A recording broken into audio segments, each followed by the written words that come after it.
Season 1, Episode 11, To Coup or Not to Coup? I try to get That is the creative with question. these names, Coup or these not to episode coup? names. We will get into why the episode is named that a little bit later on. Welcome to the White Devils podcast. I am Rob Villain. I am joined by my esteemed co-host, Rich Herman. Fresh from Castaway Island. Yeah, Rich. I'm your captain now, Republicans. It's Tom Hanks Day in this bitch. Rich has been remotely broadcasting because of We don't know why. we don't know why. We don't know why. It might not be Corona. It might not be Rona. It might be Rona. It might not be. It might be some other shit. I was tested. I did get a negative test, but I'm not sure I believe it after the fact. Well, hey, and my nephrologist and my cardiologist are fucking fighting because they keep blaming each other for what's going on, and neither of them can figure out what's wrong. It's like the Spider-Man meme where yes, they're just pointing that's at each other. exactly what the last 2 weeks of my life have been. All my doctors pointing at each other in Spider-Man costumes. But I'm mostly better, and I'm definitely Rona has hit pretty close. JRT's a Hawk Life and Villain Radio artist had tested positive for it a couple weeks ago. He's since recovered. Didn't really have anything too bad. I don't even know if he lost sense or taste or smell. One of my friends has it right now. She lost her sense of smell and her sense of taste. I've had some boys catch it, and it's all been varying degrees from just like asymptomatic to very minor symptoms to one of my guys was in bedridden for 5 days. Luckily, I don't know anyone that's had to go to the hospital, and I don't know anybody that's passed away from it yet. But people are still getting sick. Yeah, that is a good thing. But we still need to do better than what we've been doing in totality.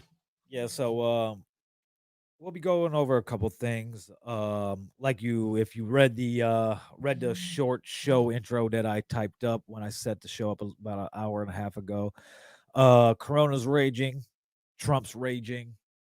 We'll get into some of those things. We'll be getting into Michael Flynn's full pardon, which will lead us into why the show is named what it's named today. We'll be getting into some other roundabout political news. Rich will be going off on some things, and we'll play a video for you guys. Yeah, we got a really great interview that we're replaying by Dr. Scott Galloway, and it's economic related, especially in a post-COVID America. And then we're going to be digging into that after the fact. I'm excited for it, and I think it's a great interview with a lot of valuable information.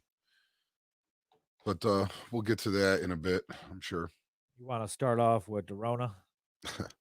Well, what is there left to say about COVID that hasn't already been said about Afghanistan? Shit. Yeah, I mean, Rona's raging. We're on pace to fucking lose 2,000 people again today for like the third straight day. I did the simple math. Me and Rich were talking before the show, before we went live. I was actually sitting there eating a Big Mac. Big rib season, by the way. McRib's back. I saw you motherfuckers hating on the McRib, bro. Take it easy. But I did some simple math. Basically, the amount of people that have been affected thus far, and our population size here in America, the death rate. Basically, after a simple equation, if everybody in America got COVID, that would put us on the hook for about 6.5 million people dying. So yeah, that's about what it would take to get to herd immunity. Shout out to Dr. Scott Atlas, who is no longer with the Trump administration because rats jump off sinking ships. So, yeah, it's the North COVID and South COVID. North COVID and South COVID They've been out of the news this week, so it seems to me that it may be doing a little bit better there, or they're just not releasing any numbers. Montana's still fucked. Indiana is still producing high daily infection rates. Yeah. Every day it's like higher than the day before. But it's gonna it's gonna be that's why I said in the show description it was Corona the Rona's raging, Trump's raging, and winter's coming. It got kind of cold in the Chicagoland area this week. 27 degrees yesterday. And by cold, I mean Fuck. really cold. What the real feel yesterday out here was 14. Yeah, it's I was over it. yeah, Like way over that. I this time next week's show, I'll be remote. I'll be in Miami. So I'll be here, salty.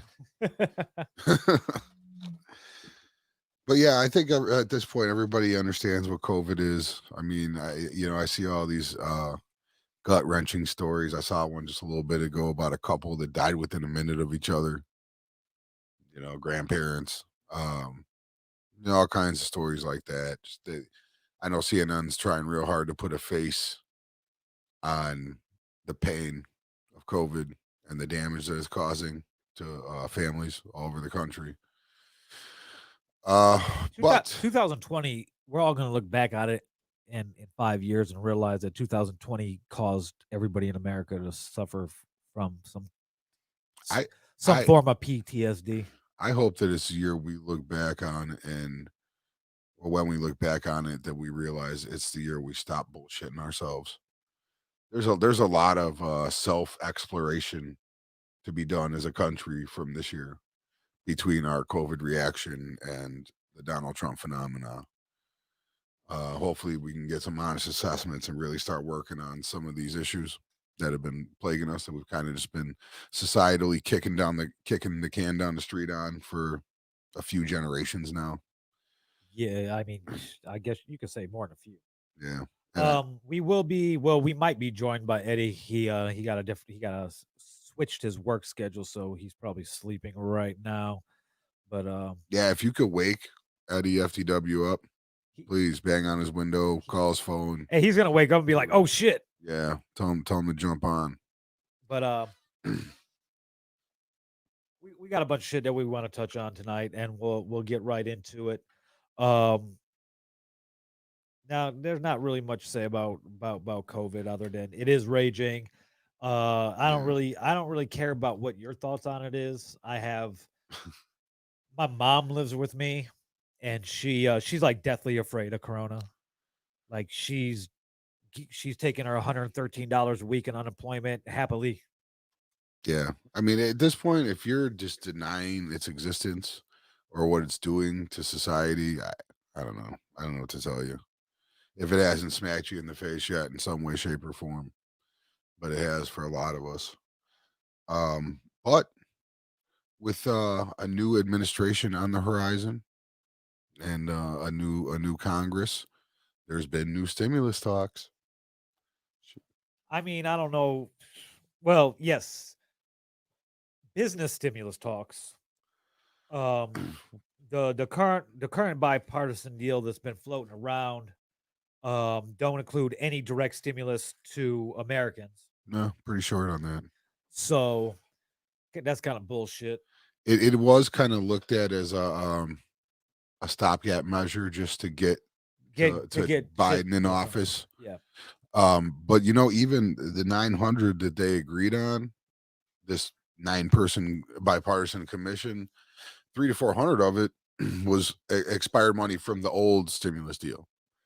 So they're recycling money, which you would think that would make it even easier to pass. You would think. However, Turtleneck is back at it. You want to hit him with the fucking gobbler? Yeah, hit this motherfucker with the gobbler, because we were arguing before the election about 1.6 trillion. Gobble. Like we were at 1.6. Now we're down to 900 billion.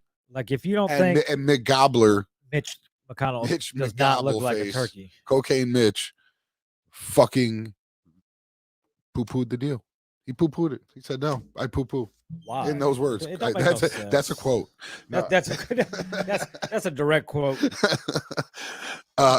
So he struck down the 900 billion plan that was already way short and reintroduced. I don't know if it was his skinny stimulus plan or something just similar to it, but it was about 500 million and really didn't do shit for anybody except for all his fucking business friends. So guess where that's going? Nowheresville. So we are right back where we fucking started, and now Pelosi and Schumer are going back to the $900 billion bill and saying it's a good framework to begin discussion on. Because I know Nancy wants to get back to. I mean, the Heroes Act initially was 2.2 trillion. Yeah. Now, are we going to get to 2.2? Probably not, but I'm sure she would love to get back to 1.6, 1.8. She was holding out for 1.8 leading up to the election. And meanwhile, while they're talking and trying to get something going, McConnell, McCarthy, Mnuchin, and Mark Meadows, holy fucking M's, Batman, have all gotten together to discuss a Republican stimulus bill. Because these are definitely the guys that are going to get a fucking stimulus bill passed. A bunch of fucking lame ducks. And the minority leader of the House who has no fucking pull, and Mitch McConnell. So they're probably sitting around giving each other hand jobs, not really getting shit done because their deal is not going to be about a pile of fucking dicks. I received my $1,200 stimulus direct payment on April 17th.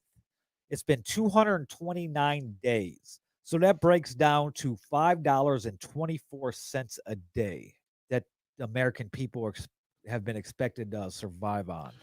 Sorry, go ahead. But here's what I don't understand about a lot of these right leaning conservatives who don't think the American people deserve any another round of stimulus. It's your fucking money. Exactly. Like we pay these taxes in. So $5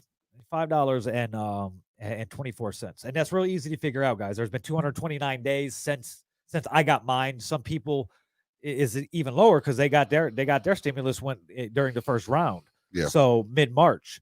So their daily pay would be a little bit smaller. So it's really easy. You take the number of day that you take the 1,200 divided by number of days since when you received your stimulus payment, and it's been 229 days. We're fucking doing math today, guys. Yeah, divide 1,200 by 229, and it comes $5.24. Bang. So that's what I've been expected to live on since April 17th. So my car payment is $365 a month.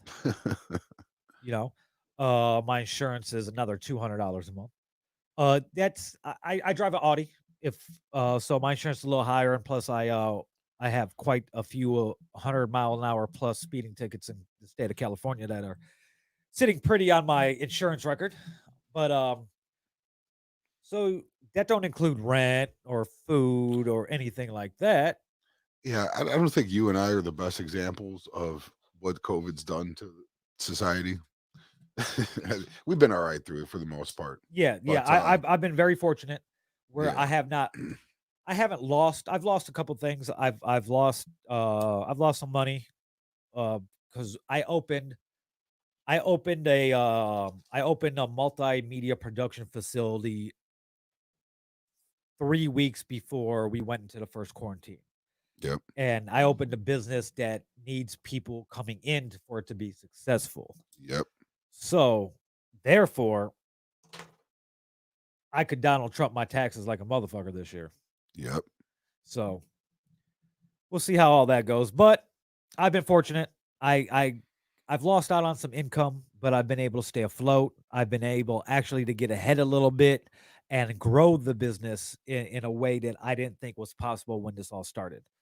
And I would second that notion for myself too. I mean, did I have a super profitable, productive year? No, I haven't, but I did manage to stay afloat and get by and not go broke or hungry. Unfortunately, there are millions of Americans out there who didn't have the luck that Rob and I had. And we'll continue to fight for them and, not let the COVID thing die. Or at least the stimulus part of it, because something needs to get done. It should have been done. And you know what? At some point, Rob, I know you're there with me on it, but when are you guys going to hold Mitch McConnell responsible? Like, how? Yeah. Dude, he's been a constant through this whole thing. And it's been him and the other Republican senators that don't want to pass. You know what the big flaw with the Democratic proposal is that they say it did too much. Oh, my bad. Sorry, we helped some other shit. Like we didn't stop at COVID. We actually wanted to fund the post office and some other things.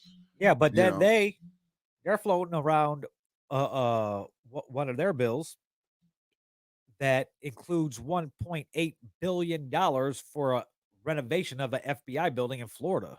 and 10 years of liability protection for businesses that whose employees catch COVID.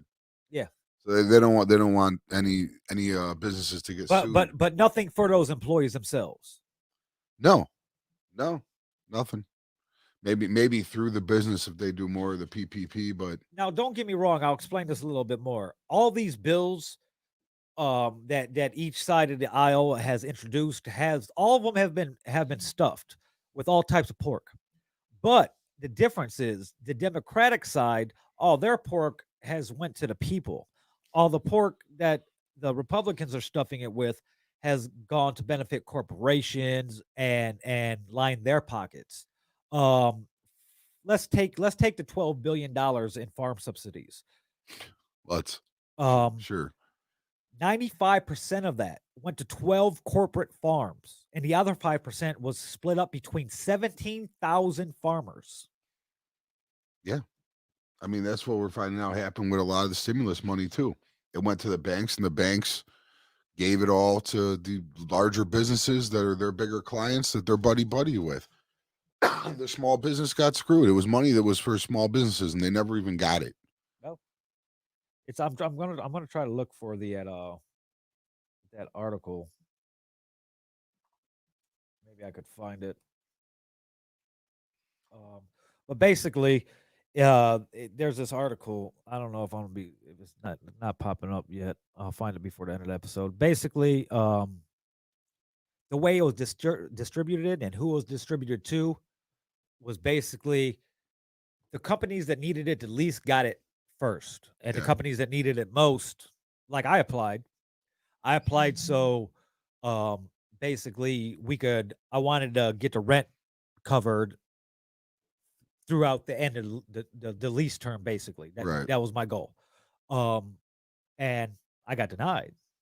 And I know why I got denied. Got denied because it was a new business in a sense, because I didn't have Yeah. no tax paperwork from last year. So they didn't even know how to even go about determining and how much they should give me if they were giving me anything. That was a problem we had too. Right? We couldn't show enough losses. So the whole business is going to be a fucking loss if you don't help these people out. Yeah. But these small businesses are closing in record numbers. Big businesses are closing in record numbers. The whole the whole consumer marketplace is in a total upheaval. Is going through a transition period where it's going to be a whole different ball game once all this shit ends. Yeah. I mean, and we're gonna get into I think some of that with this interview later, where they talk about life after COVID. Because I'm not even like my optimism for 2021 is starting to wane. Because best case scenario would be a 6-week total lockdown. Like one of the guys on Biden's team has floated the idea. Yeah, with full wage reimbursement. Full wage But reimbursement. then the Biden team came out and basically told that dude to shut the fuck Yeah. up. But it'd be 6 weeks. You get the money to pay your employees, you get the money to pay your rent. Basically, what it was they would go back and look at your 6 best weeks as a business in the last 18 months, Yeah. the previous 18 months before COVID, and they would pay you what you made in those 6 weeks, in addition to covering your payroll and shit like that. Right. And it's based off shit that other countries did. I believe New Zealand did it, and they've fucking killed this whole thing. Yeah. So it's about being on top of it, and it starts with leadership down. Um, Yeah. And fuck Mitch even McConnell. yeah, from the way that Trump handled the response to it, to the way that McConnell's blocking everything, that could have set America up, and for a country that's so built upon capitalism, not wanting to give people money that they're just gonna go out and spend is fucking asinine as fuck. It's a joke that you would pass a $2 trillion tax cut, which 87 cents of every dollar went to the upper class, and then claim fiscal conservatives when it's time to actually take care of people.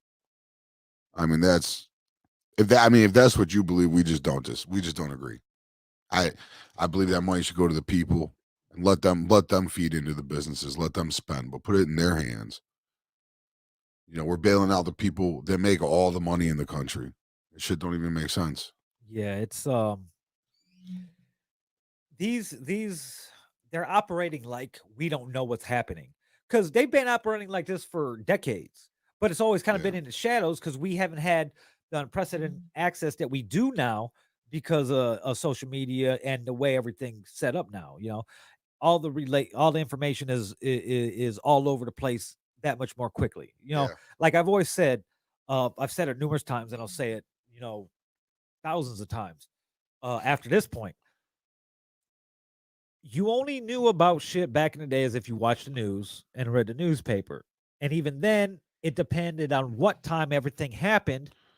Yeah, you didn't have 24-hour news Exactly, cycles either, or it coverage. correlated what you seen it on, whether it was on the news or the newspaper, depending on the time it happened. And then it might be 2 or 3 days after it happened that it got a small little blurb, maybe a paragraph or something in a little skinny column on all the way left hand side of the page Yeah. or what have you. Now I mean, you can get the information everywhere. access is at an all-time high. And it's like Chinese telephone. One person gets this information and throws their spin on it and tells somebody else, and they throw their spin on it and tell somebody else, and by the time it gets to fucking the armchair YouTube fucking news anchors that all these people are posting, it's not the right information at all. And they're running with it. That's why all these social media places are fact checking and shit like that now. Yeah. And these old geezer politicians still think everything's done in the dark. I don't know.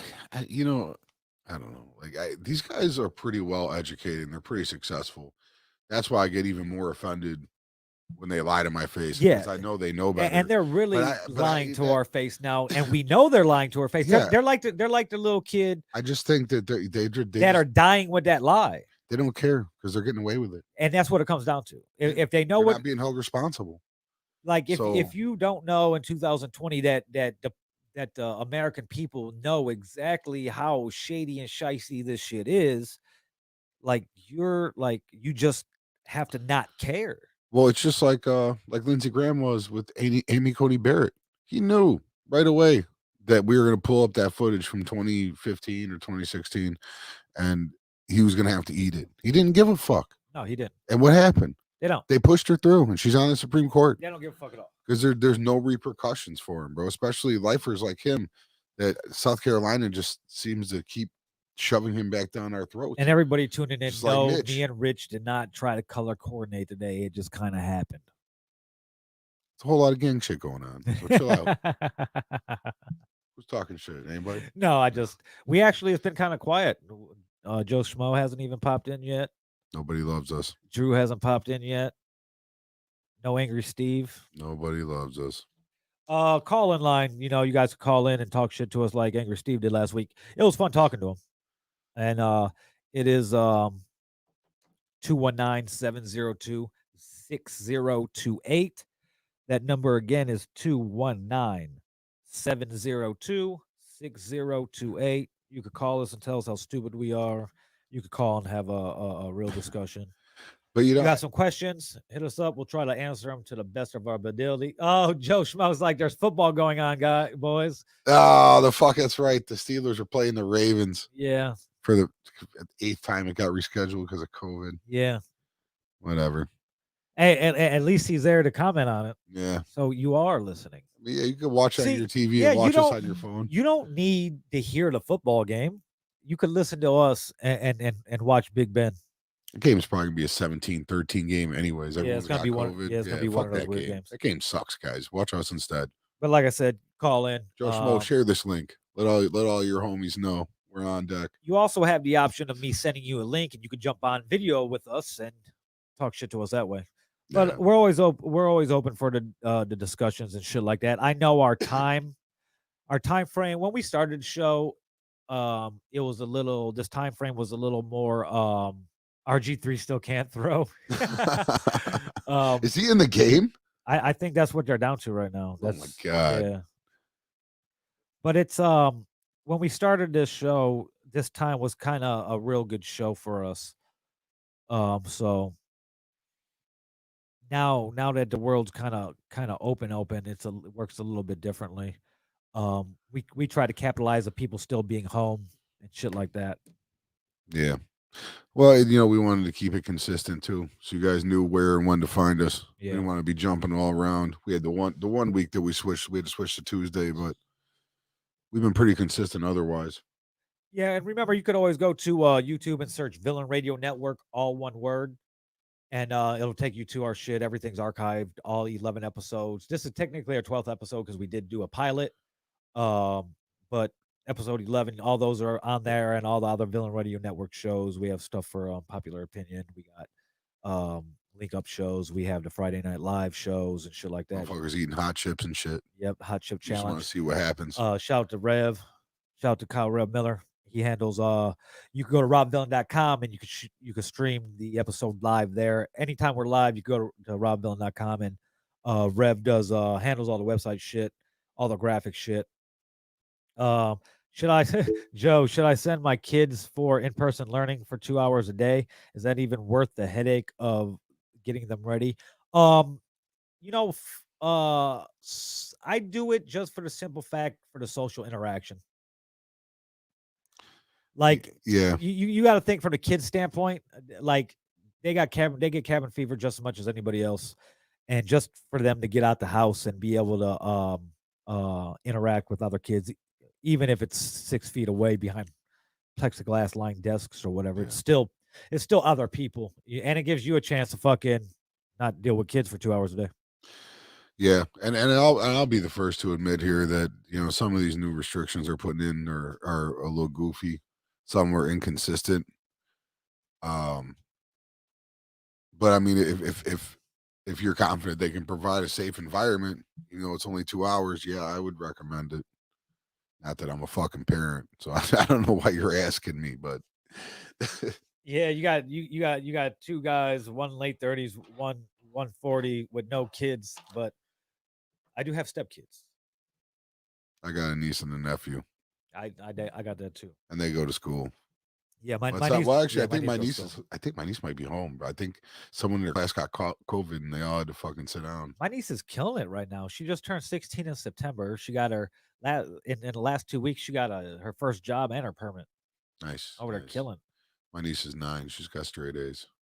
So, but proud yeah, of her. It's real tricky with it. But I'd send it Yeah. just for the social interaction. Yeah, I mean, I can't say that like I don't know. I don't know what the logic is behind your school system going 2 hours a day live. He But said his youngest is in kindergarten. Is that really the atmosphere I want her to associate with her first taste of public school? I just think some is better than none. And Yeah. I'm sure that you and the missus could use a break, even if it's just fucking 3 hours a day. Yeah, I liked kindergarten. My kindergarten teacher was insane though. How the fuck do you even remember that? Oh, I was a gifted child, so I remember back to Man like sits here and 3. smokes fucking 5 backwoods in a 2 hour span and My remembers his kindergarten my kindergarten teacher. teacher, her name, she was a black lady. Her name was Miss Gillis.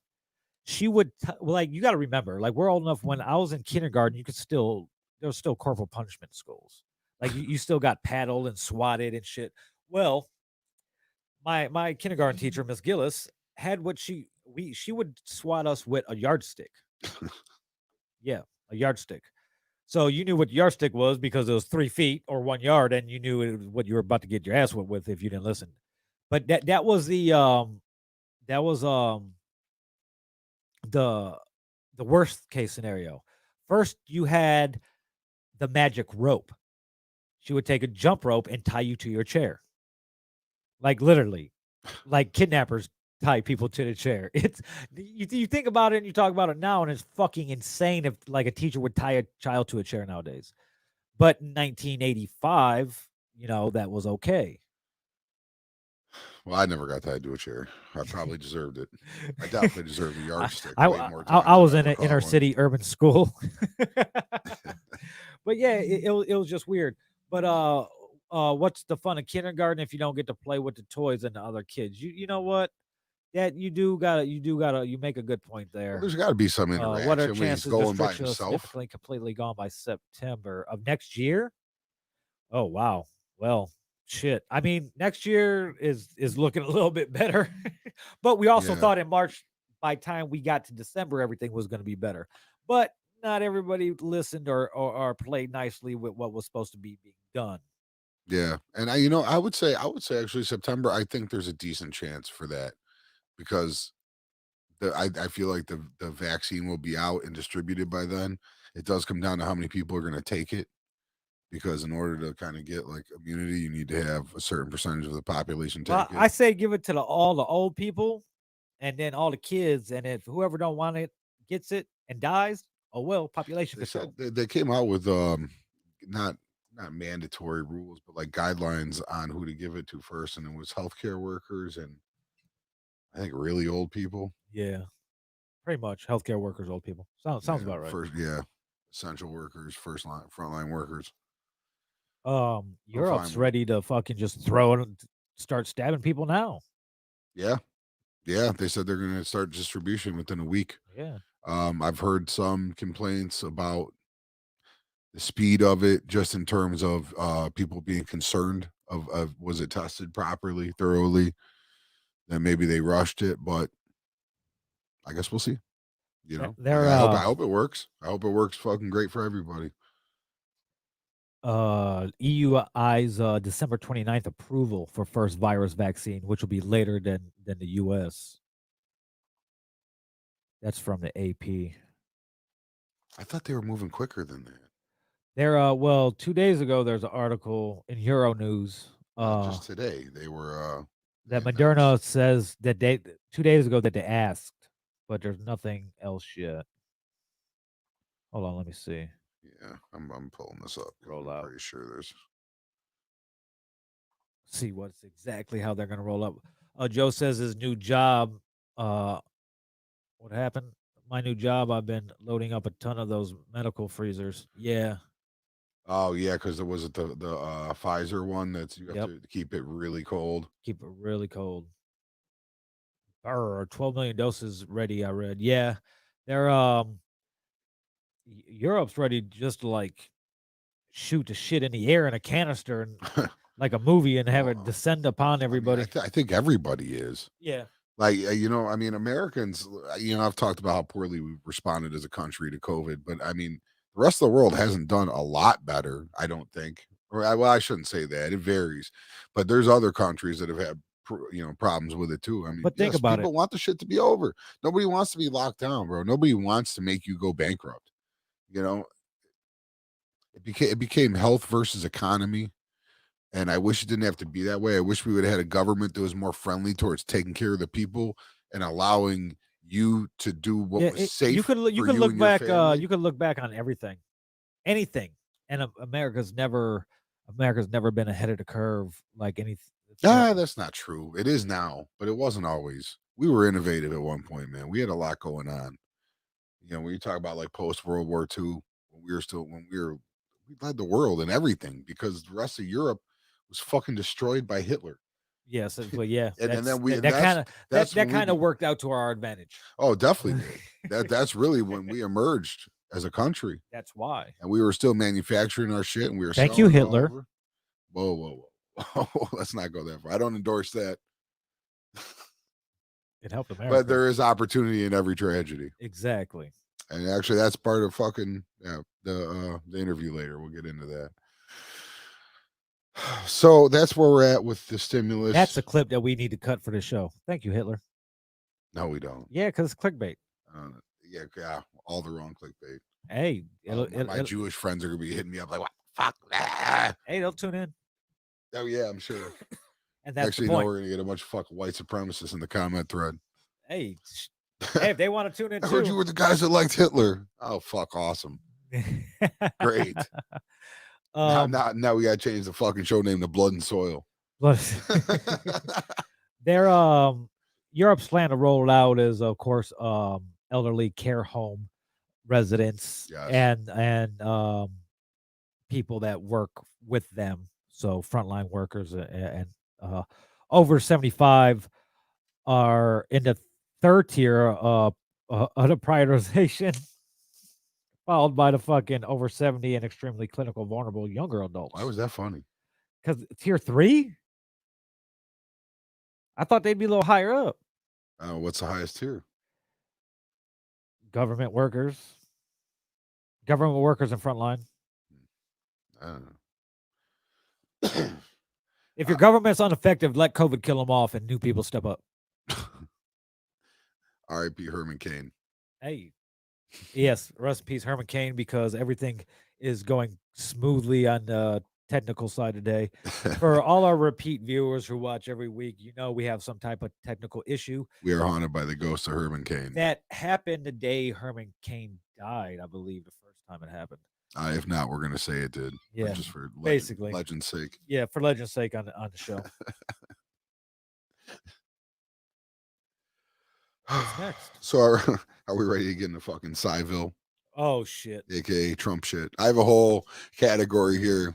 We're just gonna catch up. I'm just gonna run through what Trump and the Retrumplicans are doing. This is our I've been up Cheeto in to. chief for the last 4 years to come. You couldn't give me the fucking gobbler, but you still got the Cheeto in chief on deck. Well, it's staying until he's not president. Well, where's the gobbler? The gobbler's right here. I put him up earlier. Oh, did you? I Yeah. didn't see you put it up. I'm missing my big screen here Yeah, I today. know. I forgot to set the big screen up. Yeah, fucking boo Rob. If you're at home watching right now, boo him. Boo. So I guess we'll start with this bribery scandal that got leaked through some DOJ documents in Oh a court shit. order. I'm not sure what to make of it. Doesn't seem like they've investigated or interviewed too many people. I don't know what they have in the way of suspects. I do believe there was a raid. I think there was a raid? Maybe. But somebody is got the DOJ's ear on a bribery scandal for, I believe it's for pardons. They were being bribed with pardons. And they have some documents that leaked, but all the names were redacted. It's like, gee, I wonder whose name that could be. The one guy who can issue a fucking pardon. One guy. How do you have a pardon bribery scandal and not know who the main suspect is? There's only one dude that can issue them.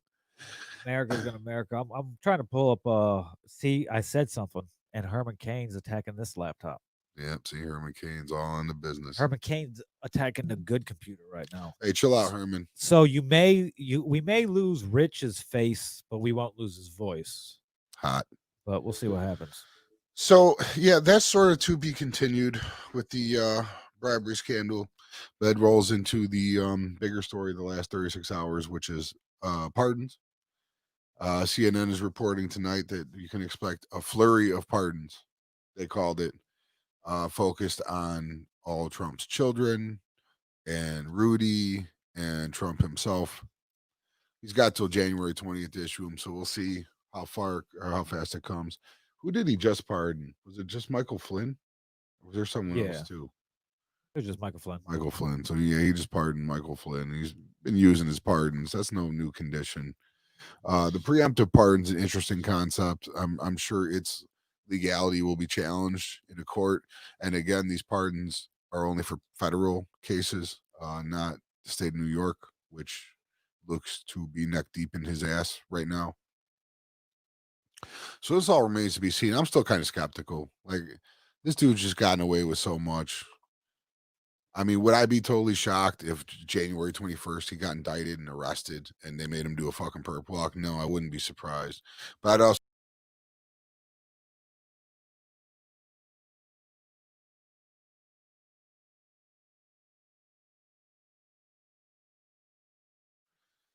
It's crazy that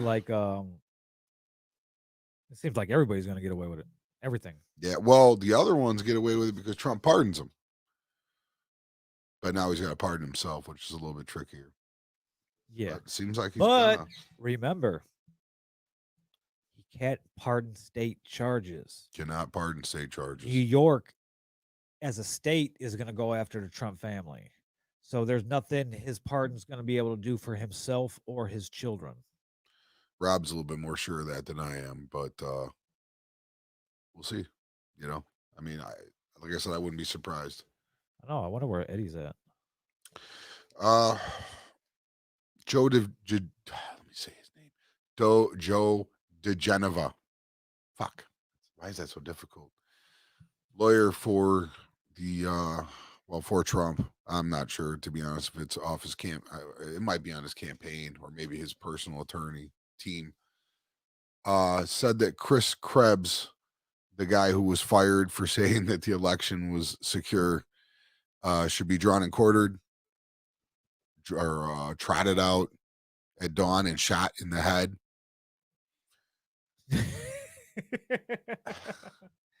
Like and this is all real. Yeah, no, this just happened. He did walk back the comments or try to later, but and I know Chris Krebs is seeing what his legal options are. And I wouldn't be surprised if we saw a suit over this. I don't know if you'd see charges, but man, like chill out. You want war? Really? Like, is that what you want to do? I don't think he cares. He's an idiot. Yeah. It's what Joe say? Jennifer McDowell says he can't pardon himself no matter how much he gaslights people. Yeah, I like that. I like the fact that Trump just sits around. It's good entertainment that he sits around and he thinks he could just do whatever he wants to do. I'm not That was 100% sure if terrible. that's He true. said they're sarcastic, which was BS. Yeah. Joe says he was watching Fox earlier and something about pardoning eliminates the opportunity to use the Fifth Amendment. Do you guys see that? Yes, it does eliminate the opportunity to use Well, the Fifth yeah, Amendment. because the Fifth Amendment. I heard this explained actually on the way in here. It's so you don't incriminate yourself, but if you've been pardoned, then there's nothing to incriminate. Yep. So yeah, you're not protected. So I mean, He's going to pardon himself, then and his family. Then New York's going to come through, and then they can't plead the Fifth on anything. well, again, I don't know what the conversion of like that federally to state level would be. Yeah, yeah. I guess that's something we got to learn more about. It won't hold up in court as he can't be the judge and jury. Exactly. What, Trump can't be his own judge and jury? Yeah, no, but I'd hate to talk about how familiar I am with the fucking legal process here, but you have multiple legal strategies when you get into a court case situation. He could stretch a case out very feasibly with the right amount of money through till he dies, till he dies. So I don't know if he even gets charged that he's ever going to live to see any conclusion. Like again, there's a lot of moving parts in a court case. It depends on the prosecutor, depends on the judge. Sometimes it depends on whether or not it's an election year. He probably won't see any type of jail time. He's probably going to die fighting all these cases that New York's been mounting up and against him and the family. We got to remember he's 74 years old and he's not exactly a beacon of health. He's grossly overweight. Yeah. And not that this has anything to do with his weight or his health status, but 419 days he's golfed since he took office. That's over a year of golfing. In 4 years of being president, he spent a year golfing. After criticizing Barack Obama's amount of golfing outings. After criticizing Obama about it. What the fuck? But I mean, dude, if we were going to sit here and go through every hypocrisy Trump's been a part of, it would be a whole show. Yeah. So I mean, yeah, I'm not moved by that shit anymore. It's just he just says whatever in the moment. Doesn't matter what he said 2 years ago. He said the exact opposite. It's whatever gets him the win in the immediate. Michael Flynn, you want to pull that up and read that shit for these people? Yeah, hold on. Start it off. Michael Flynn's been fucking yapping. He's been saying some ridiculous shit about suspending the Constitution and doing a military coup and doing a re-election. None of which is going to happen. It's all pure fantasy. But it really does make me look back and say, we pardon this scumbag. Yeah. So This scumbag admitted a crime, and then we tried to retract the charges. The DOJ did, and now we're pardoning this dude. And this is what this dude thinks, that we should have a military coup and temporarily suspend the Constitution. Well, you tell me this: how do you unsuspend the Constitution? Now, I'm not saying it can't be done, but you got to pull a lot of real power away from some real people in order to put that back in place. And the odds of that happening, I'm gonna guess that anytime in any other country the Constitution's been temporarily suspended, it probably hasn't been reinstated. yeah, good things probably did not come from it. No, I mean not unless you're a fucking general in the military. So, as the headline says, it seems bad that the guy, the president, just pardoned is calling for him to execute a military coup. So that's basically Yeah. the headline. Pretty much tells you, and Whatever, it's just one jackass talking. But when you look at stuff like this and stuff like the Geneva saying, that's just dangerous. And it yeah, needs to have a cap put on it, or someone's actually going to get a cap put in their ass on one side or the other, probably both, because both sides got plenty of guns. So it's just like, bro, let's just take the temperature down a little bit here. We don't need to kick off a civil war. Just eat your L like a man. That's what the problem is. There's a bunch of people that just don't want to accept that they lost, dude. 80 million, almost 81 million people came out to tell Trump to get fucked. Like, sorry, find a better messenger next time. You know, if he wouldn't have been such a douchebag on COVID, he probably would have got reelected. I seen this article today. I agreed with it. yeah, like He just yeah, found a way to be the most uncaring, unfeeling human being at every turn. He always, whatever the dickiest thing to do was in every situation, it's what he did. And you pay a price for that. Michael Flynn endorsed a call for the president to temporarily suspend the Constitution, declare limited martial law, and have the military oversee a national revote and silence the destructive media. I'm pretty sure, first off, the last part's the scariest. What, you're going to have the military come in and silence the destructive media? I mean, that's Yeah. us. Like, we just gonna have a bunch of soldiers kick the fucking door in and take us to a fucking jail because we're sitting here clowning on Donald Trump? That's not the country that I was told I lived in. Did Joe said did he get charged with anything other than lying to the FBI in regards to Flynn? No, but he lied to the FBI, Yeah. and that's a Yeah. crime. He admitted to it. But yep. To coup or not to coup. God, they fucking. I sigh so much when this shit comes up. Yeah. I mean, So pivoting from Michael Flynn, because he doesn't deserve any more of this oxygen or energy, we'll go to his lawyer, Susan Powell.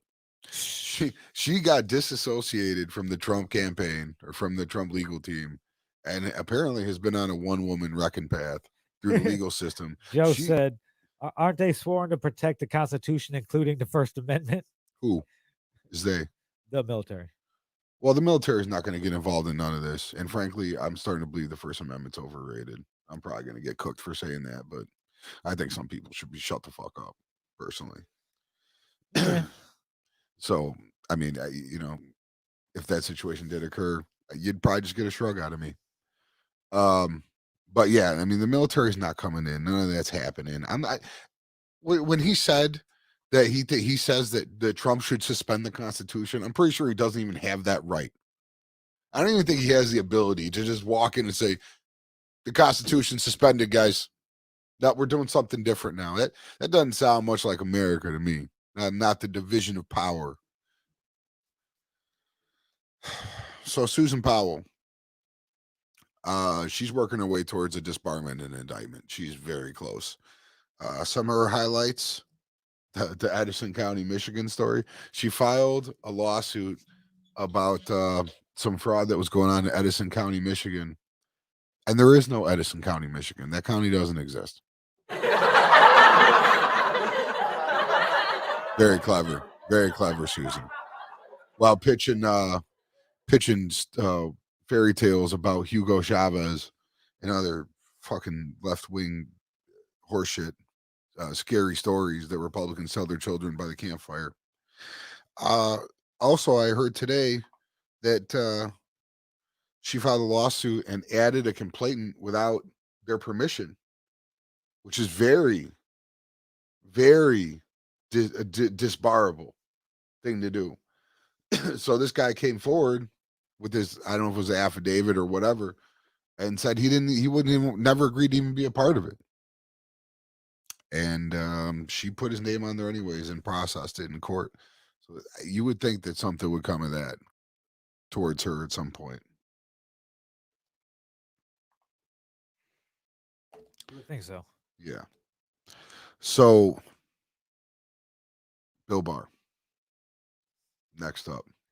Big Bill Barr, the president's number one stooge. He will probably be fired in the next couple days. The White House would not express confidence in him today. That's usually the first step before you're toast. That's how it started with Comey. Bill Barr came out and said that that the election there was no fraud. There was no fraud on a scale large enough to overturn the election. Nothing to that degree. And immediately he went from the people's champion to the Republican right wing doghouse. And we tried to pull up this footage of Lou Dobbs yesterday, calling him a liar and all this shit. You can find the video if you want to watch it on YouTube. I couldn't find one that was under 10 minutes, so I wasn't gonna go through all that with you guys. But he's been catching it real hard. And that's a shame, I think, because I'm a loyal dude. I'm loyal to people who are loyal to me. And to see how Trump treats the people that are around him, especially ones that are in the line of fire for him, protecting him, which Bill Barr has done a lot of, for him to just turn and fucking throw him to the wolves like that, I don't know. I just don't care for it. It's not my style. So he came out, said there was no election fraud, basically, of any significant scale. Clearly, they're not indicting anybody, so they haven't found anything indictable. People are coming out and saying that like there's shit that he don't know. Like, shut the fuck up. He's the attorney general. What do you Shit mean? that we don't know. What are you hiding from him? If you're trying if you're trying to get him to prosecute a case, why the fuck would you hide evidence from him? There is no case. There's no one to prosecute.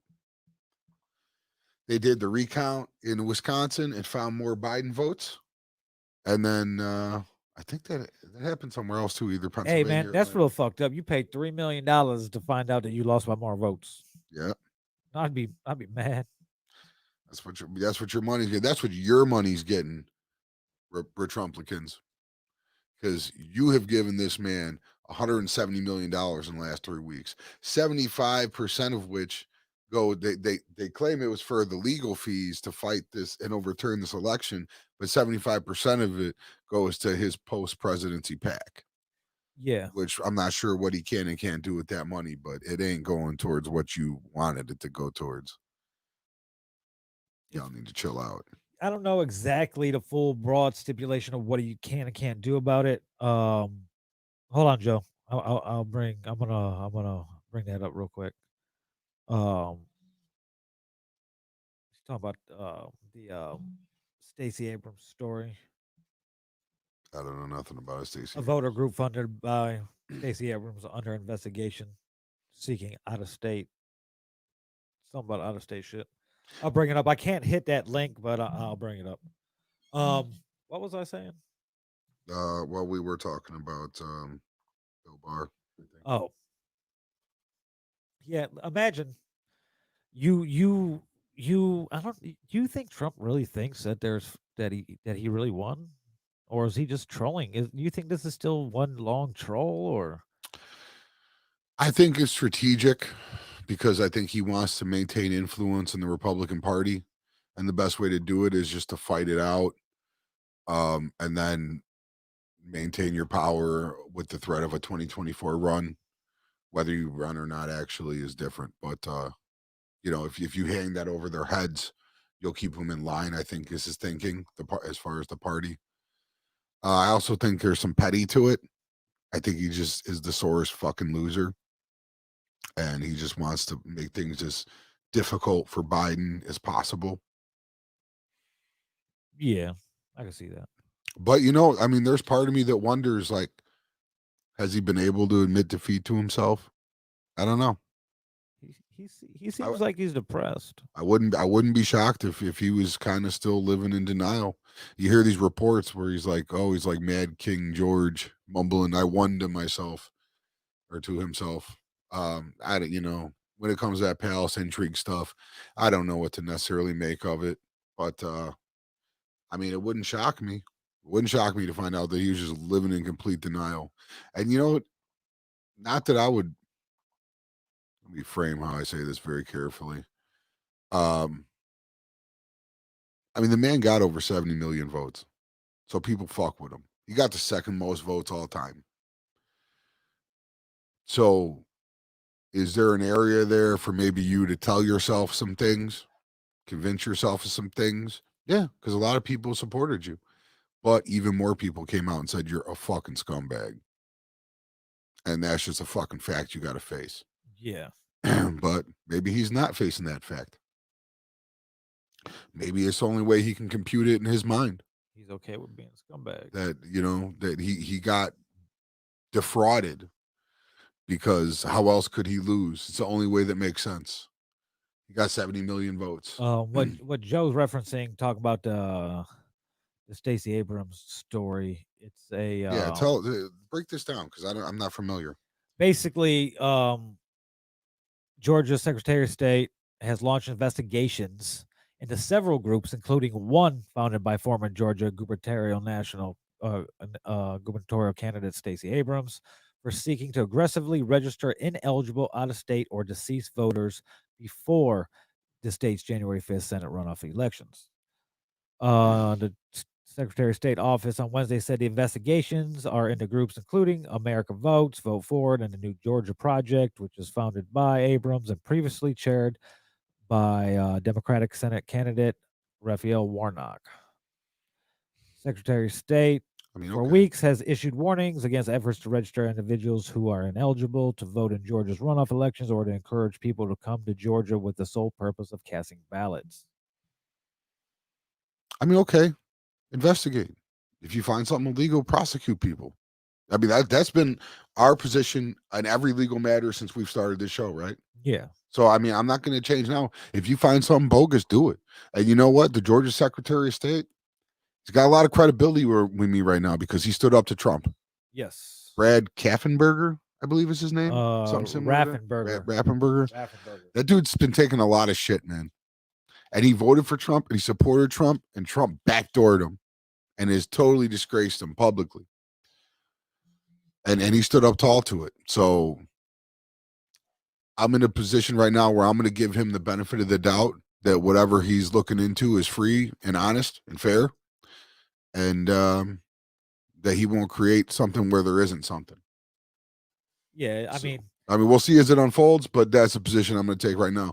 I'm going to give him the benefit of the doubt. There's two other voter groups besides the one she established, Right. and why she established it, I'm fairly positive she's not running his day-to-day operations. So yeah, I mean, even if there's something wrong with her with this particular group, it doesn't mean it falls on Stacey Abrams' lap directly. But I don't know, there's a lot we don't know. So we're just going to have to wait for more information to come out and see what becomes of it. But investigate. what do you say? Warnock is a nutty anti-Semite. Who said that? Joe. Anti-Semite. I don't know about that, man. We'll see. You know what? Debates Sunday night. Be there, be square. Just when you thought you left this party, we're back down like SmackDown. In there like booty hair.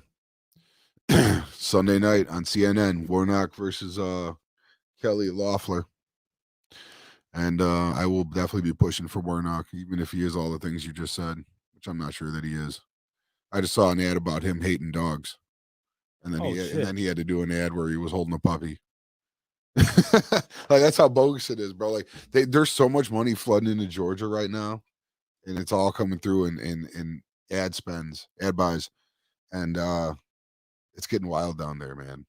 But Loeffler's a fucking kind of a scumbag too. She's a fucking she owns a WNBA team down there, and the players won't even be seen with her. They wanted her to be forced by the league to sell the team because of some statements she made about BLM. Yeah. She was just doing an interview a couple weeks ago, and Manu Raju asked her about the Access Hollywood tape, and she said she wasn't familiar with it. Like, bitch, who on earth isn't familiar with Mister Grab 'em by the pussy? Stop it. Stop it. Not buying that for a second. But I don't know a lot about Warnock. I know there's a lot of people out there shitting on him and a lot of people supporting him, depending on what side of the aisle you're on. So I'm going to watch these debates on Sunday and I'm going to see what he's about for himself. I would advise everyone else to do the same thing. If he's anti Semite, let him come out and tell you he hates Jews. I don't want to hear that said about him. I want to hear that from his mouth. And then I'll make my decision. So that's what I would recommend. What else do we got? Donald Trump Cheeto in chief. vetoes is threatening to veto the defense bill over the revocation of Section 230, which is the law that gives social medias basically their protections, their liability protection. Congress shoots down Trump's threat to veto defense bill. Yeah, I mean Congress is pushing back, but I don't know that they can unveto his veto. You know what I'm saying? I'm not sure that they have that choice. I think they just told him to quit being a fucking idiot. Top Republicans and Democrats plan to ignore the president's 11th hour demand to repeal a legal shield for social media companies. We're just gonna ignore them. Well, I mean, I guess if you can move the money around him without his approval, then fuck it. Do it. Do that with everything. Get him out of there.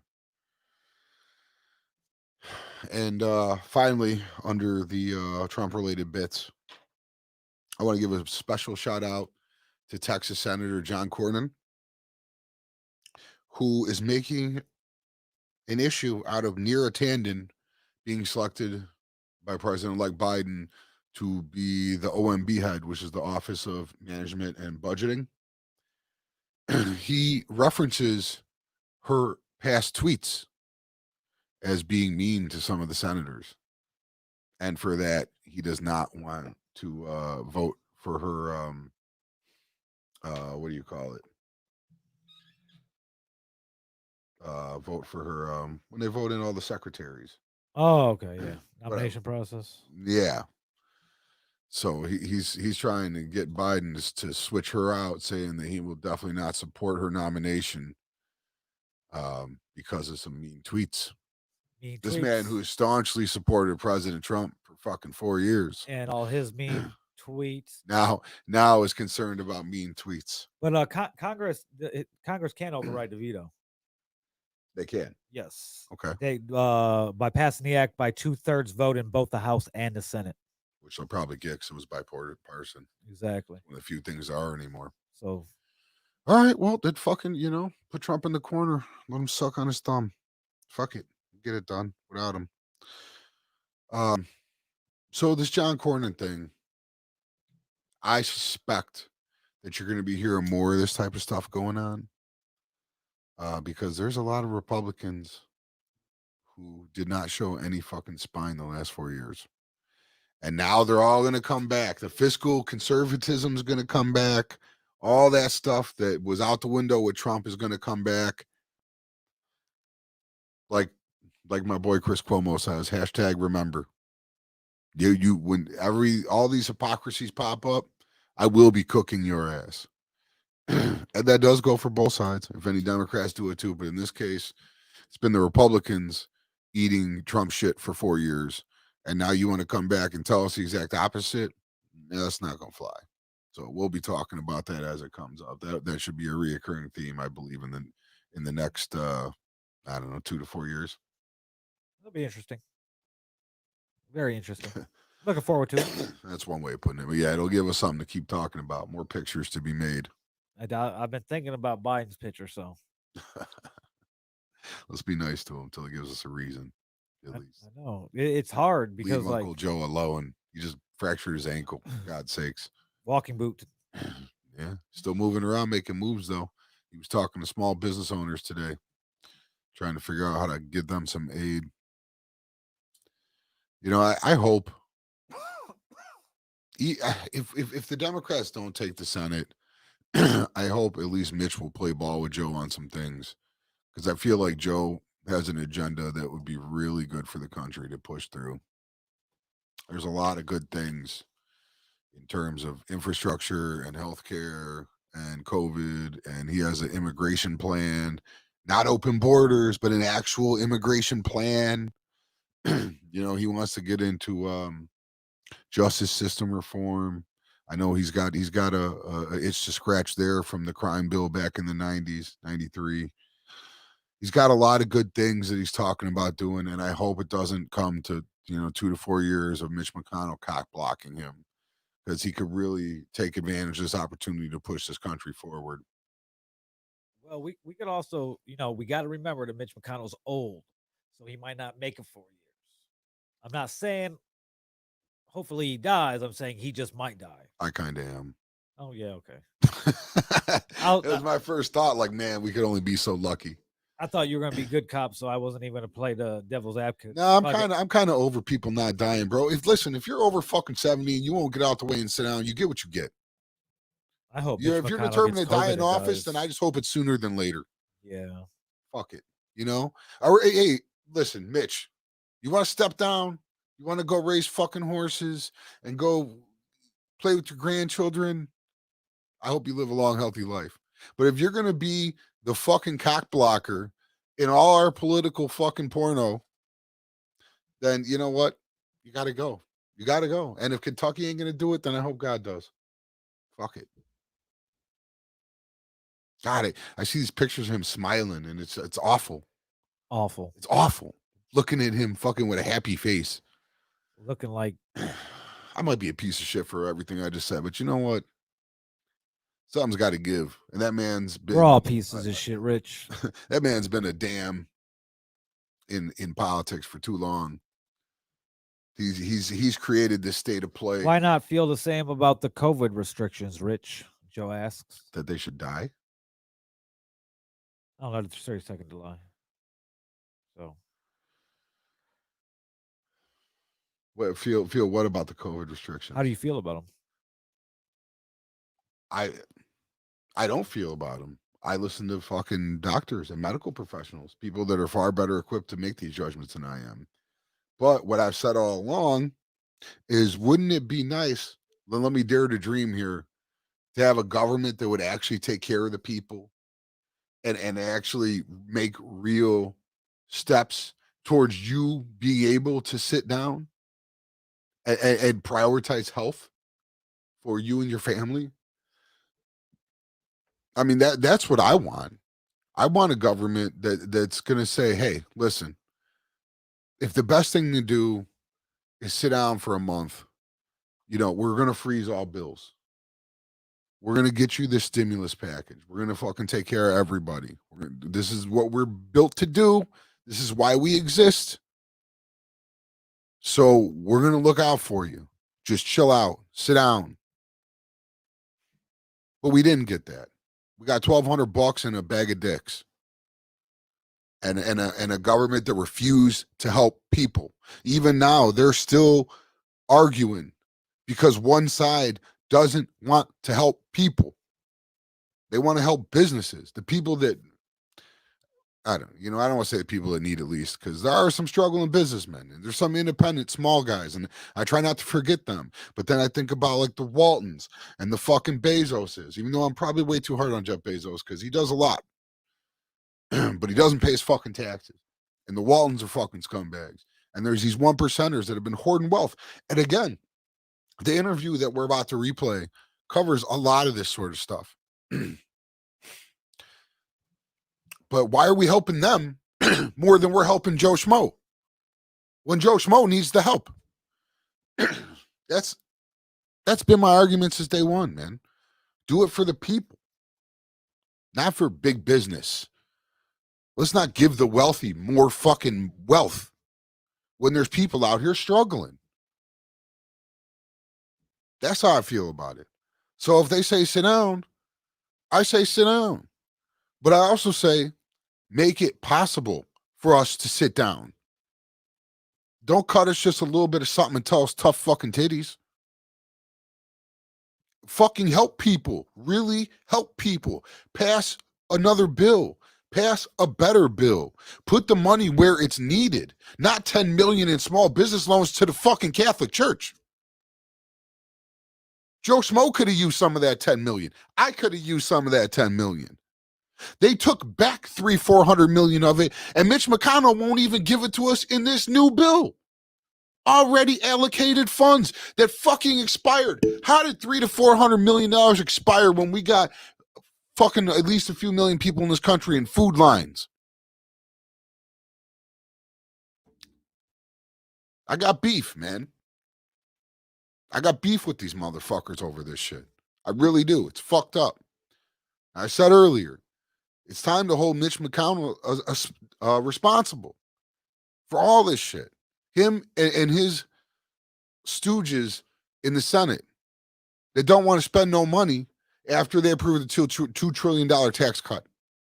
That 87 of every cents of every dollar went to the fucking wealthy, the top 1%. Big business. Not you. Not Joe Schmo. Not me. That ain't right to me. If it's right to you, then we just don't fucking agree. That's all I got to say about that. Hey, sometimes you gotta say what you gotta say, and you had to say with that. I mean, he asked, I answered, man. Hey, there you go. So, So that's it on the side column. You want to move into this interview now? yeah, we gotta link your phone up to the Bluetooth. How do we go about doing that? Open your settings, go to Bluetooth. We're trying new tech here, guys. I really think Joe says it's gonna be real tough when these restaurants that sponsor kids' little league teams and other shit around the community. I don't know. I wouldn't sponsor shit for a Democratic community. That supported my business okay. closure. I guess that's your opinion. When I look at sponsoring little league teams, I don't worry about the political affiliation of the neighborhood.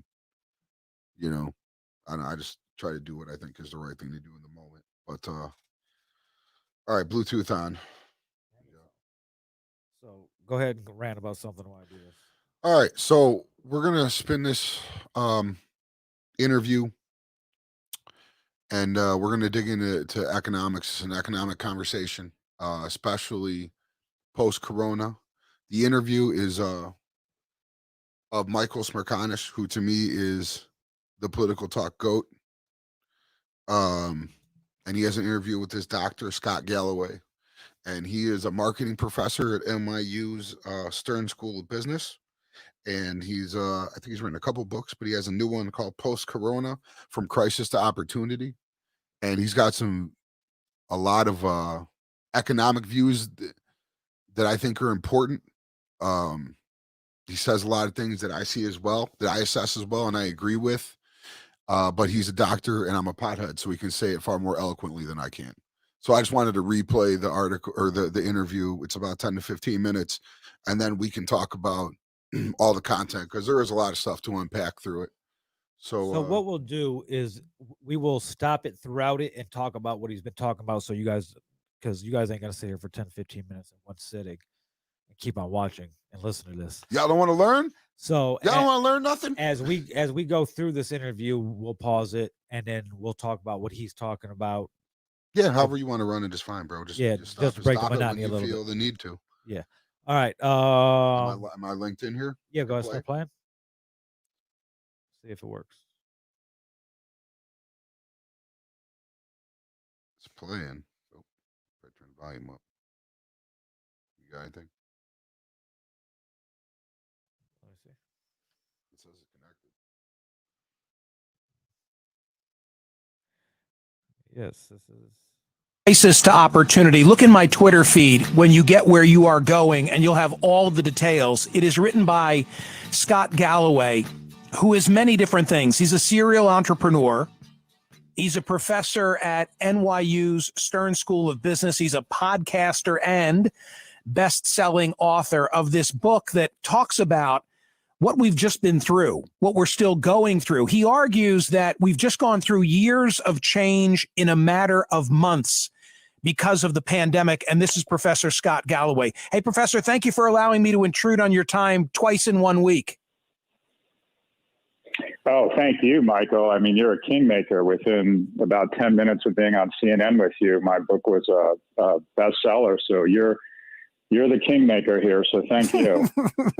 So you caused quite a stir on CNN when we did a lightning round. I was probably catching you cold, but in the book, you write about Peloton, you write about Spotify, Tesla, Twitter, and Uber, among many others. And I asked you to play a bit of word association. When we got to Uber, you said, menace to society, creating a permanent underclass. And the social media world lit up on that. Explain what you meant. I think I've lost Professor Scott Galloway. Well, let me just tell you that is indeed what he said. That Uber, you agree with that? Uber is a menace to society and creating a permanent underclass. He argues in the book that the pandemic's most enduring legacy will be that of an accelerant. The more disruptive the crisis, argues Professor Scott Galloway, the greater the opportunity.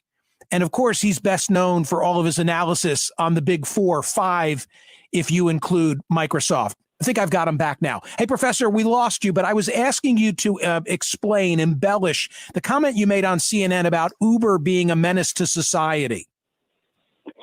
Sure, Michael. So unfortunately, I think we've gone from what I would call the product age of manufacturing capabilities to the innovation age, where we unlocked incredible advances through digital. And unfortunately, I think if we're not careful, we're moving into an exploitation age.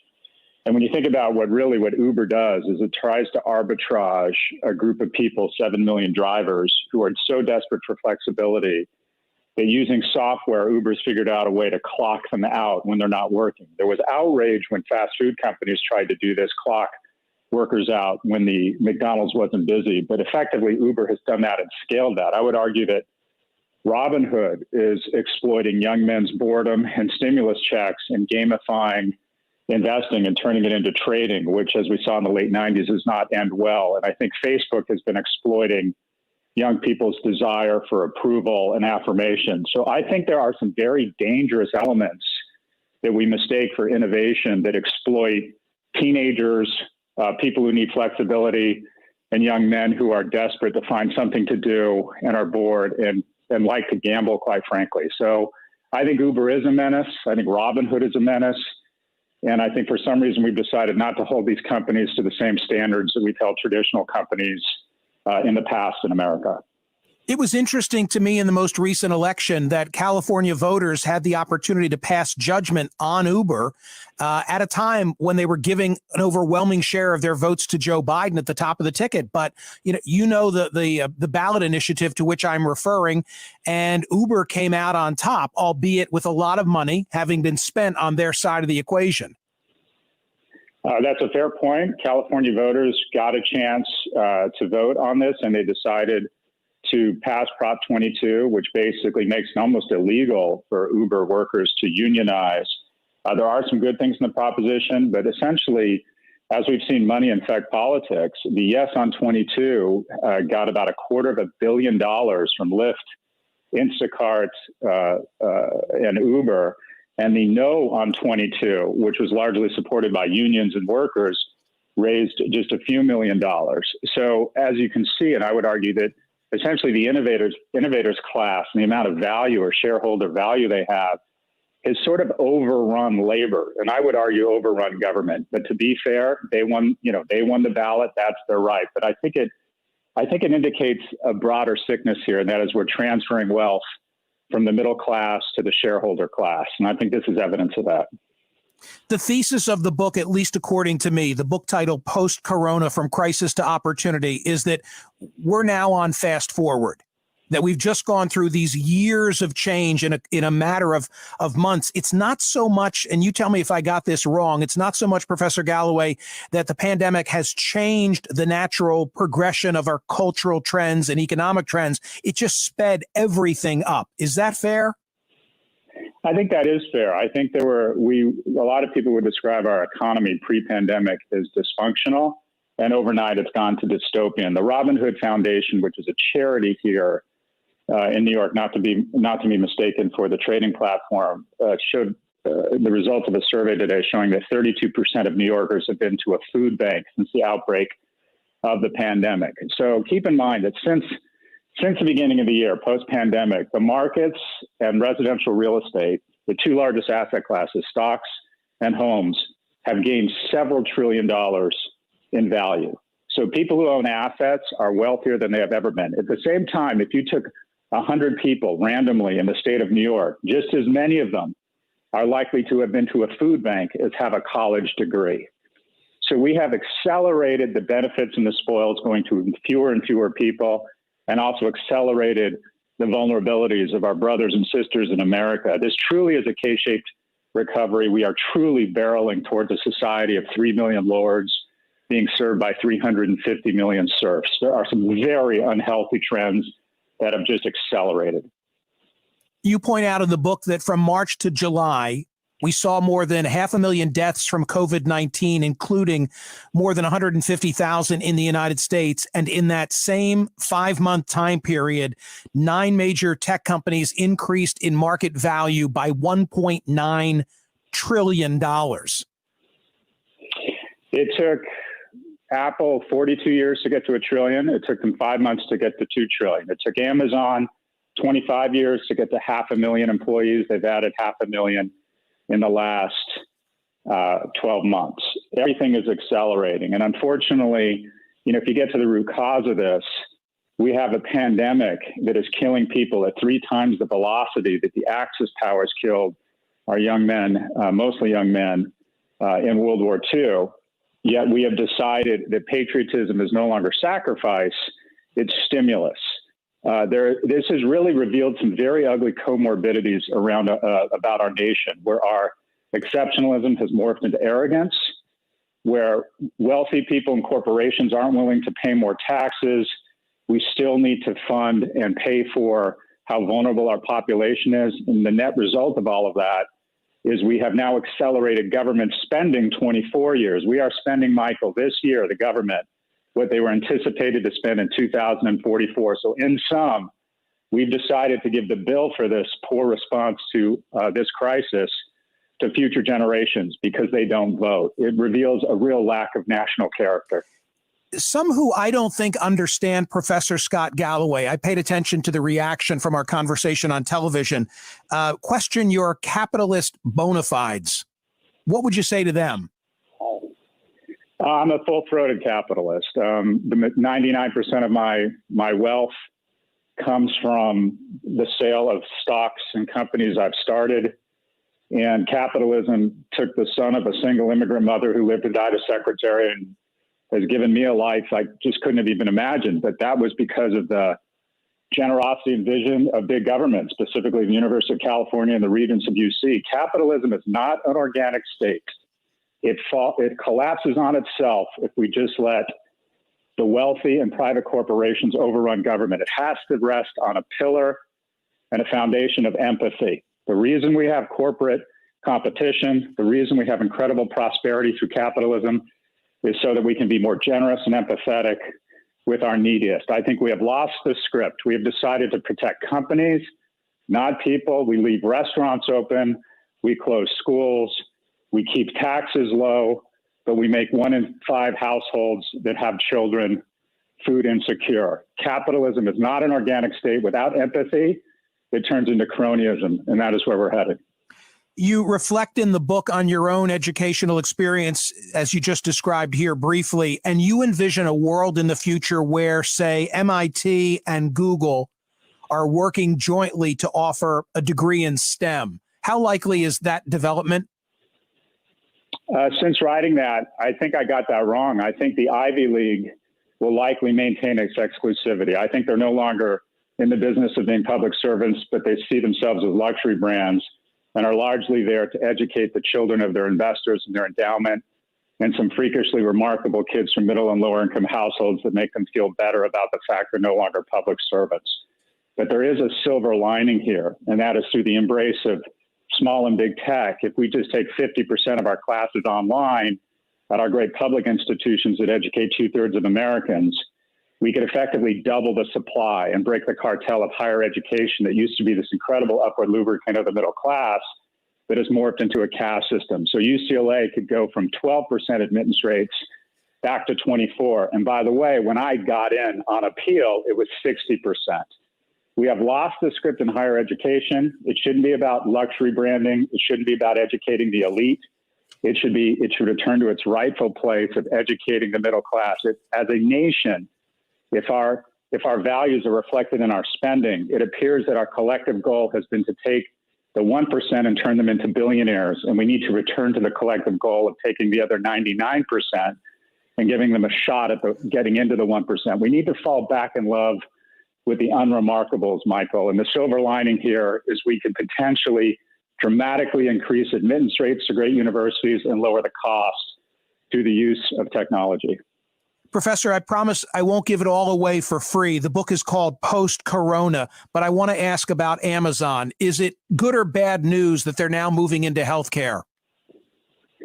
Typically, when Amazon moves into a category, there are big winners and big losers, as there will be in healthcare.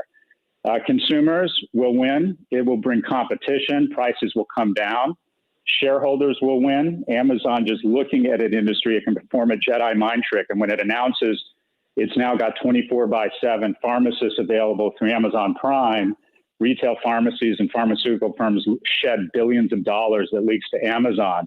However, over the medium and long term, if our FTC and our DOJ don't do what they've always done and return to a proud script of antitrust, and when this company gets so powerful that it begins transferring profits from AWS or other things into medical care or into their retail platform. When the Chinese did it in the 80s, when they priced steel below cost, we called it dumping.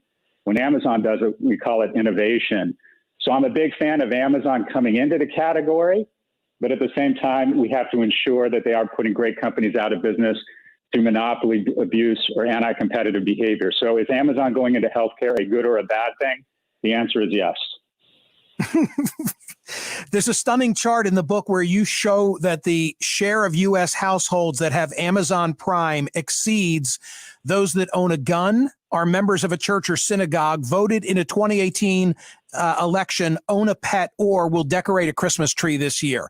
82% is the share of U.S. households that are Amazon Prime members. Well, if you think about the DOJ tried to hold up the acquisition of your company by AT&T because it had 130 million subscribers. Android has 2.5 billion.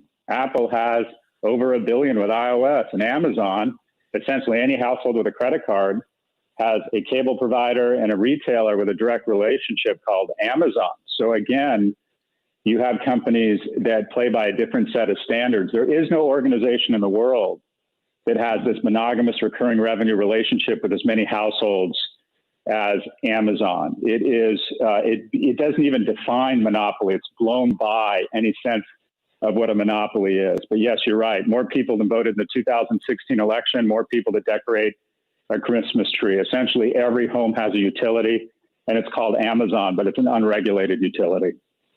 And finally, Professor Galloway, I do tell the story, please. What's the significance of you in your youth wanting to go on Pirates of the Caribbean, as we all did and still do, and needing to hoard e-tickets in comparison to the drill today?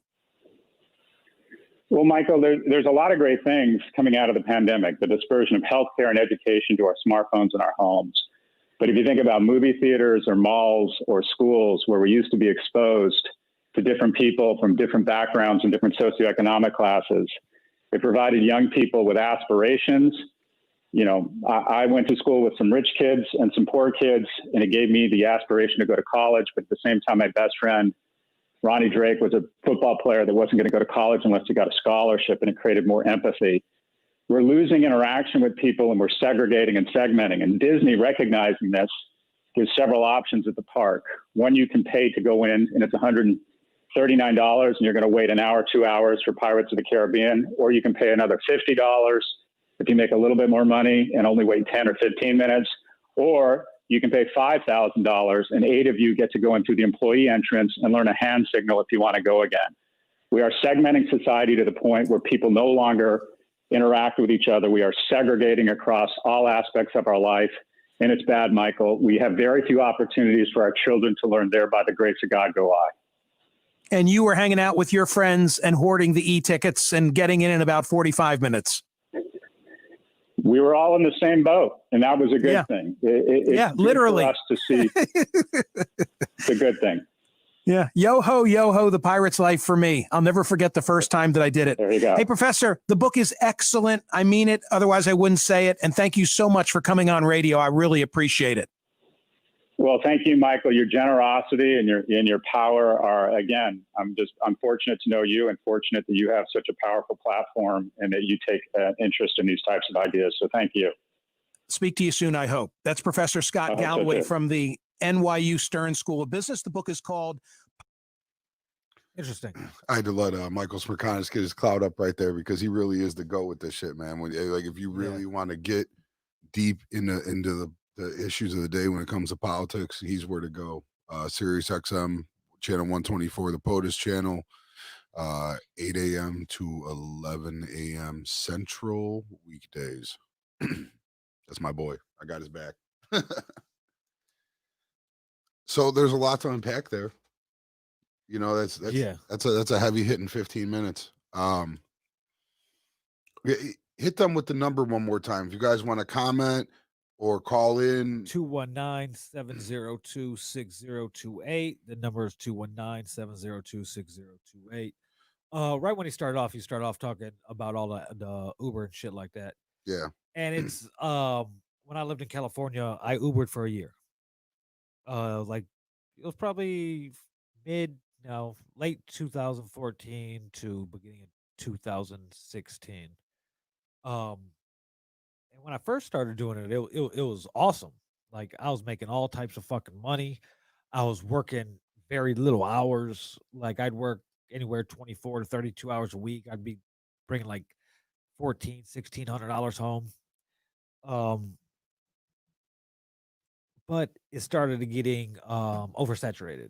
You know, Uber used to run deals or promotions, I would say, to get new drivers, and they'd be like, sign up with us, give 100 rides and get $1,000 or some shit, you know. So everybody would sign up. It would oversaturate the market. There'd be more drivers, less riders. You'd have to be out there more hours a week. Try to switch up your little route style. Like I had a whole route set up. Like I'd start every day. I'd get up and I'd head out around 9:30, 10 o'clock in the morning. I'd head over to the San Diego State area, San Diego State University area, and I'd get a bunch of minimum rides. You know, it was like I think it was like $4.80 was the minimum, or was $6.40? My bad, it was $6.40. So no matter what, even if I picked you up at one house and drove you next door, it'd be $6.40. So a bunch of college kids who didn't want to walk to school or anything like that, you know, so they'd fucking hop in, and I do, you know, a bunch of them, and then I'd get something heading downtown to the airport or some shit anyway, right, and so on and so forth. But I'd have to deviate from my normal routine as it became more and more oversaturated, and my hours would extend. Instead of just working days, I'd had to hit club night, which was like Thursday, Friday, Saturday night, you know, be out to like 3, 4 in the morning. So when the bars got out, clubs let out, you get that surge, that surge pricing, and I made some good money. You know, I was always able to adapt to the oversaturation, but it just started getting real annoying because they would exploit you. For a while, Lyft was the better of the two. Like they seemed more for the drivers, but that was just basically because they were trying to gain market share, and the more market share they grew, or more market share that they attained, the worse they became. So I think that sometimes we have a problem as a country looking at certain jobs, saying, well, that's just part-time work. You shouldn't get this, you shouldn't get that. But not realizing that for a lot of people, it's not part-time work. Due to various reasons, people find themselves in situations where they rely on doing jobs like this or of equal wage, other jobs that you would consider. They also, and I think we need to get better at just gig jobs, as they call them, are a big reason why the unemployment rate has been so low. Because they're not filing for benefits because they can, because they're not paying into it while making money for Uber. Yeah. And Uber drivers, there's my full year, I probably made 78, 79 grand driving. Yeah. A lot of it, everything was tax deductible, able to write a lot of shit off, and it worked out well for me for that year. That year it was a good year in my life to be an Uber driver. And then when I was able to do both of them at the same time, it kind of just, I wouldn't say it doubled your income, because you couldn't drive on both platforms simultaneously. I mean, like, I got both of them open and I'm logged into both of them. Right. I'd get a Lyft, so I'd log out of Uber. I'd go in there and I'd go in inactive. Yeah, but now you're talking about being in a full-fledged hustle when at first you were just working part-time, making good ass cash. Yep. That's basically what it turned into. It swung the other way, and it was adventurous. You never knew what your day was going to bring. Like, one instance, I'm on the phone with the ex, and she's like, when are you going to be coming home? I was like, I'm gonna pick one up now, and then I'm heading to one now. And you never know where you're going until they get in the car, basically. Once you start the trip, then you know where they're going. Yeah. So they get in the car. I'm like, I'm gonna take the last one. I'll start working my way home. They get in the car. I'm in the Point Loma section of San Diego, which is on the ocean, and they're going to Temecula, which is wine country, which is like 45 minutes to an hour away, depending on traffic, maybe a little longer. Do I care? No. I'm about to get some money. It's a guaranteed, $80 to $100 ride, right. Depending on traffic, and hopefully a tip. So what I thought, it was like 7:30, almost 8 o'clock. What I thought, hopefully I'd be home by 9 o'clock. Nope. I didn't get home till like 11:30. It was worth it, but you never know what your day is gonna hold for you. Yeah. And then it just over time just became worth less and less. So. Yeah, and you're working more and more. And then they're like, oh, here you can go. You got Uber Eats. So if you're not getting rides from people, you could deliver food. And they're just sucking you in. They're paying you less and less. And like what was it? The Prop 22. It was bullshit. I don't know why it didn't pass. But then again, a couple years ago in California, for those that are watching, first time watchers, I just recently moved back to the Midwest, the Chicagoland area, Northwest Indiana to be specific, after spending 7 years in the San Diego area. Well, I think that it was answered in the interview. They said that the vote yes got a $250 million put behind it. Oh yeah, there's all types. There's all types. Say, 1 million or something? Way less. Like, I still have a California phone number, so I was getting all types of like text messages about it. Click this link to find out. About this part of it or that part of it, whether it's for it or against it. And it was it was like the gas tax. A couple of years ago, we could repeal a proposition to repeal a gas tax. That didn't make no motherfucking sense. And even though gas is extremely high in California, they did not vote for it. I was like, what? Like, it didn't make any sense whatsoever. Just like this Prop 22 did. It didn't make no sense. It's like they just voted for it because of what they seen on the like the commercials or any of the advertisements, and they didn't really read into it and see how fucked up it actually is. Messaging is important, and clearly they lost the messaging battle. Yeah. Or people just weren't in the mood to give Uber drivers any rights, I guess. Yeah. I don't know. That's fucked up. But when I agreed with a lot of the stuff of that interview. That's why I brought that interview to this episode. I thought one of the most important things he said that jumped out right away at me is that he's a capitalist. Yes. So am I. Like, we get on here, we talk. I push so hard for socialist elements, but at the end of the day, I'm a capitalist too. I've been very good in my life and very fortunate making money. I've always had a knack for it. So, it's not that, like, I don't want this full on, social utopia, but just some elements. We already utilize elements of socialism, but that we do. Just a couple additional elements, just bare minimums, like floors for the citizens of this country. Like, you get at least this, and after that, earn away. Make your money, bro. Just pay your taxes on it, but make your money. I'm all for it, man. People think I'm like this wild socialist, and I'm not at all. I just, like you said, capitalism is not organic, man. It will end up eating itself if you just let it go unchecked. That's where regulation comes in. And, you just need regulation that's aiding the people. The people need to be looked out for. Right now, they're being exploited. Shout out to Syndrome for tuning in. He said the segregation of America, it's financial. Yes, it is now. Yeah. Again, it is very financial. Classism is alive and well, crazy style, and it's the gap between it has just been growing.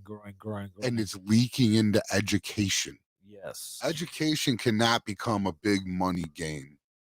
Joe Schmo and I were Joe Schmo just said healthcare education. That's it, right? I mean, those are the big ones for sure. What else? You asked me what additional socialism would I kick in? I would be willing to entertain the UBI that what's his name was pushing in the Democratic primary. The universal basic income in a country where automation reigns and these manufacturing jobs aren't coming back. I would entertain. I don't know for sure that I would jump on it, but I would entertain something like that. What else? I mean, socialistically, yeah, there's not a lot. Like, I want to go to green energy, but that's not socialism. That can be done through capitalism just as easily, probably more so, as long as you give them, these industries the incentive. What else? I mean, I fight for racial equality. I fight for justice system reform. Those aren't particularly socialist, I don't think. I guess they're liberal or progressive. So, yeah, I think just off the top of my head, I think it would really be about healthcare and education. Yeah. I mean, everything else kind of just falls under different categories. So we got into the wealth gap. He kind of touched on too what I said earlier, which is this really needs to be a time of self-exploration for America. We really need to start being honest with who we are and what we are, because the America that we're taught in civics class ain't the America that's really going on right now. And I think the more we get honest with ourselves about what we are and what we're not, we're terrorists, the better equipped we'll be to make those changes. But you can't make these changes if you're not even honest with yourself. There was a lot of alarm. I got a real sense of alarm out of that interview.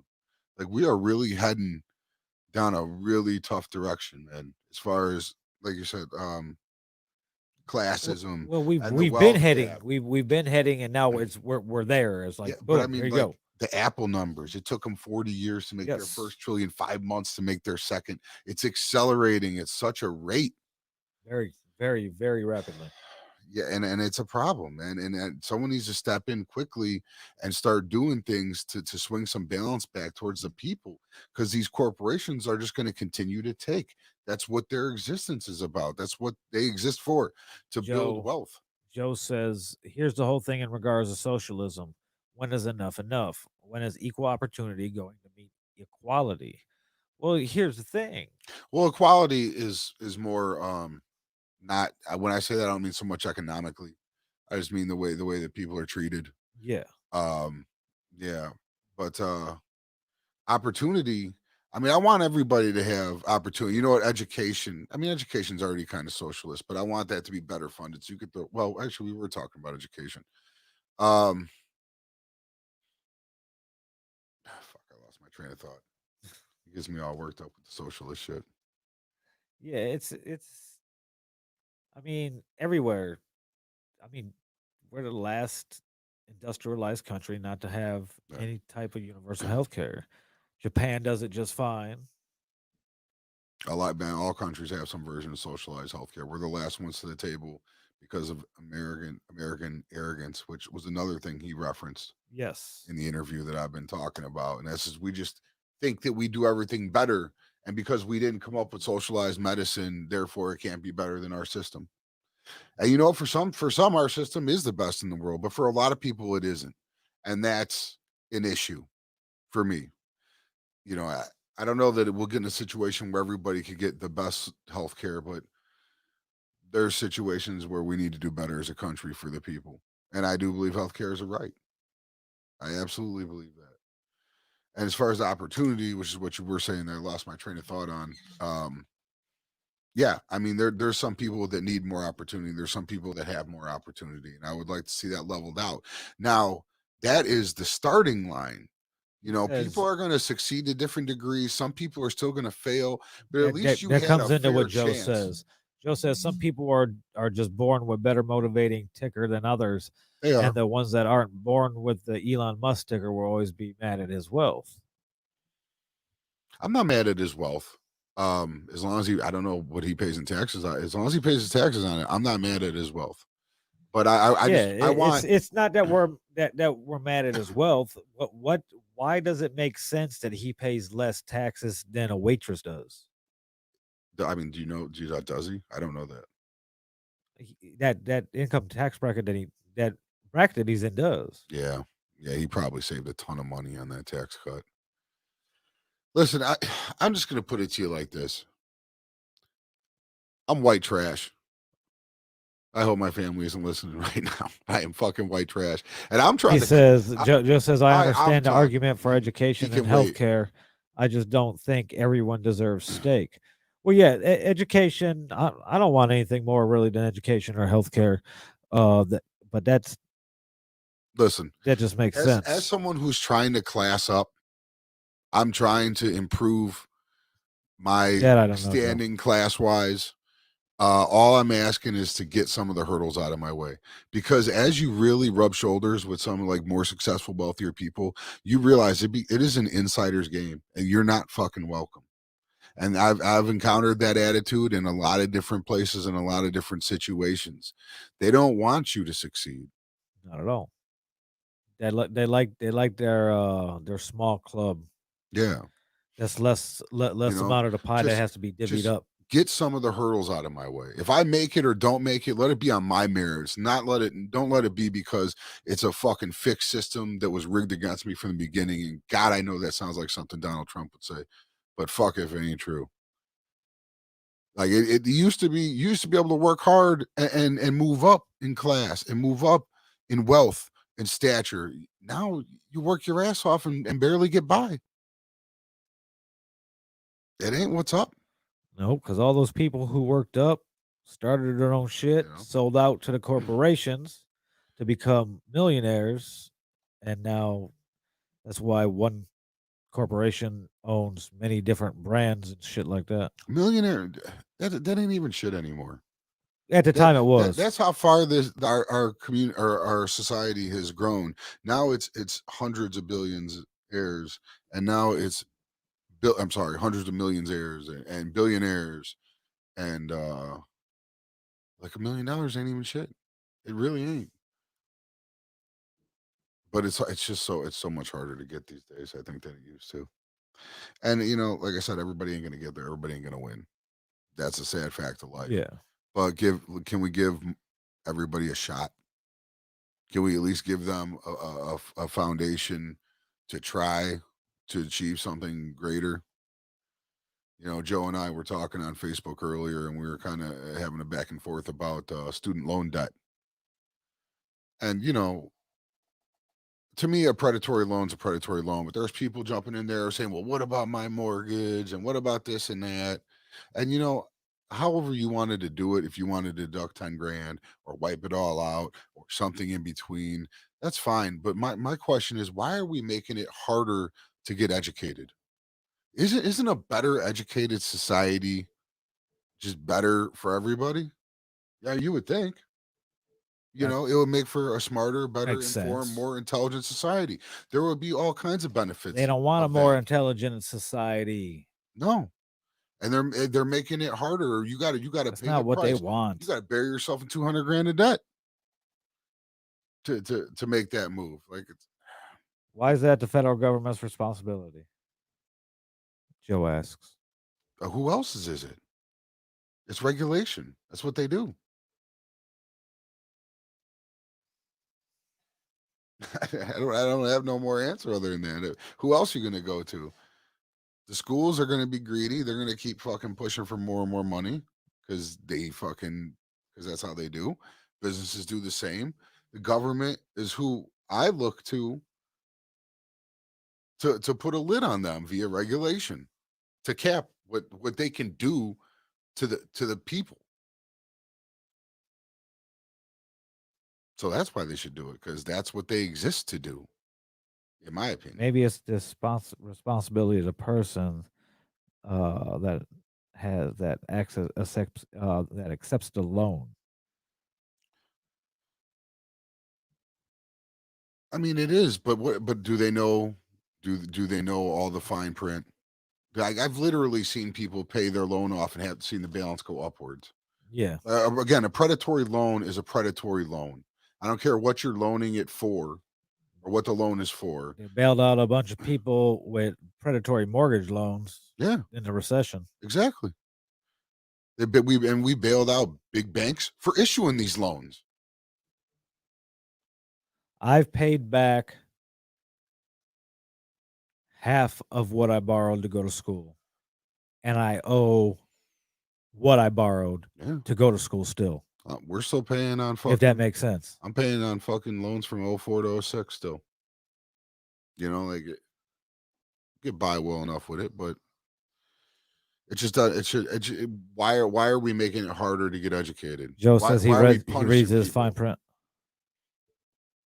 Some people just, you know what, Joe, there is an other side to this, and that's, the societal pressure. Yeah. Say, hey, you got to go to college to make something of yourself. So you're being pushed because that's what you've been led to believe you need to do to be successful. And now you're going to an institution that you can't possibly afford. So you're at the mercy of the loan company or the bank that's lending you the money. And what we're finding out now is that they've been pretty bogus to people that have been in that position. I guess you could say, you know what, I'm not going to go to school. But I mean, A, that's not what most of us are told is a good path to success, not going to school. And B, again, why are we penalizing or allowing these banks to penalize education? I don't understand that as a concept. Fuck the money. Why are we making it harder and penalizing people for getting educated? You've got people out there calling college a fucking scam. And you know what, dude? Like, I want to get my bachelor's degree is one of the best things I ever did. I'll never regret it, ever. It was a great journey, and I enjoyed it, and I'm proud that I did it. And it bothers me when people say what I did was a fucking scam, but it looks like a fucking scam because you're at fucking bank's mercy. You have no choice, and 99% of us couldn't afford the tuition otherwise. So now it's either bite the bullet and fight through it, or walk away from school and I guess get into the trades. But again, that's not where societal pressures were pushing most of us, right or wrong. It's what it is, man. They've told us all, you go to school to get education, to get a good career. That was what they sold us. And then that puts a lot of pressure on us, and then we're at the mercy of the banks. That's my answer. Basically. Yeah. So the amount of spending that he talked about in the interview was astounding. We're spending, what was it, like 24 years ahead of our projection.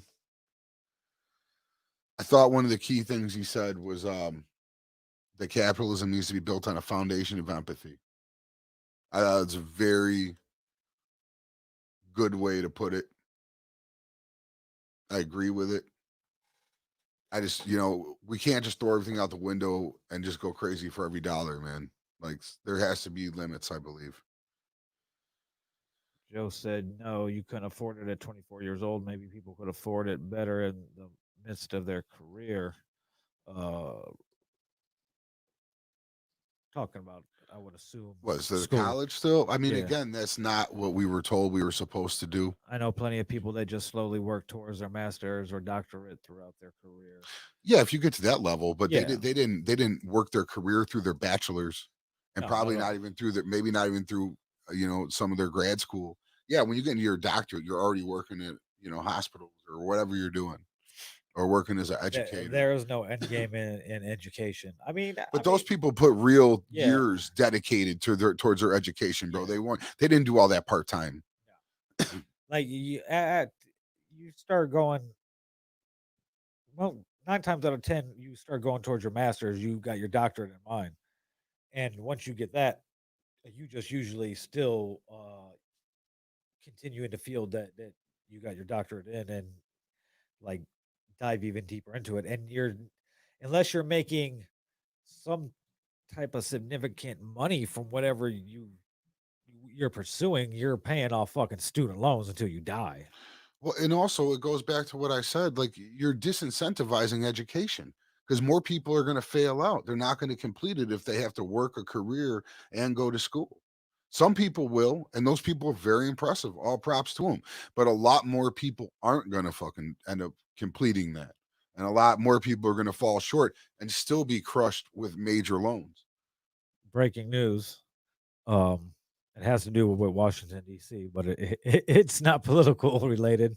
The Rockets just sent Westbrook to the Wizards for John Wall in the first rounder.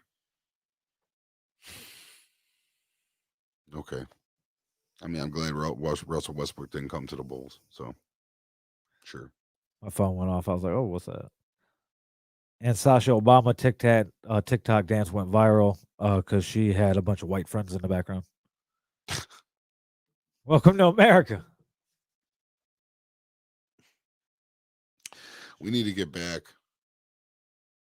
to an antitrust government. Some of these companies are growing so large, so fast. I think it might be time to start breaking some of them up. Amazon's definitely at the top of that list. But there's some other ones that aren't far behind it. I mean, it's look at what they've done.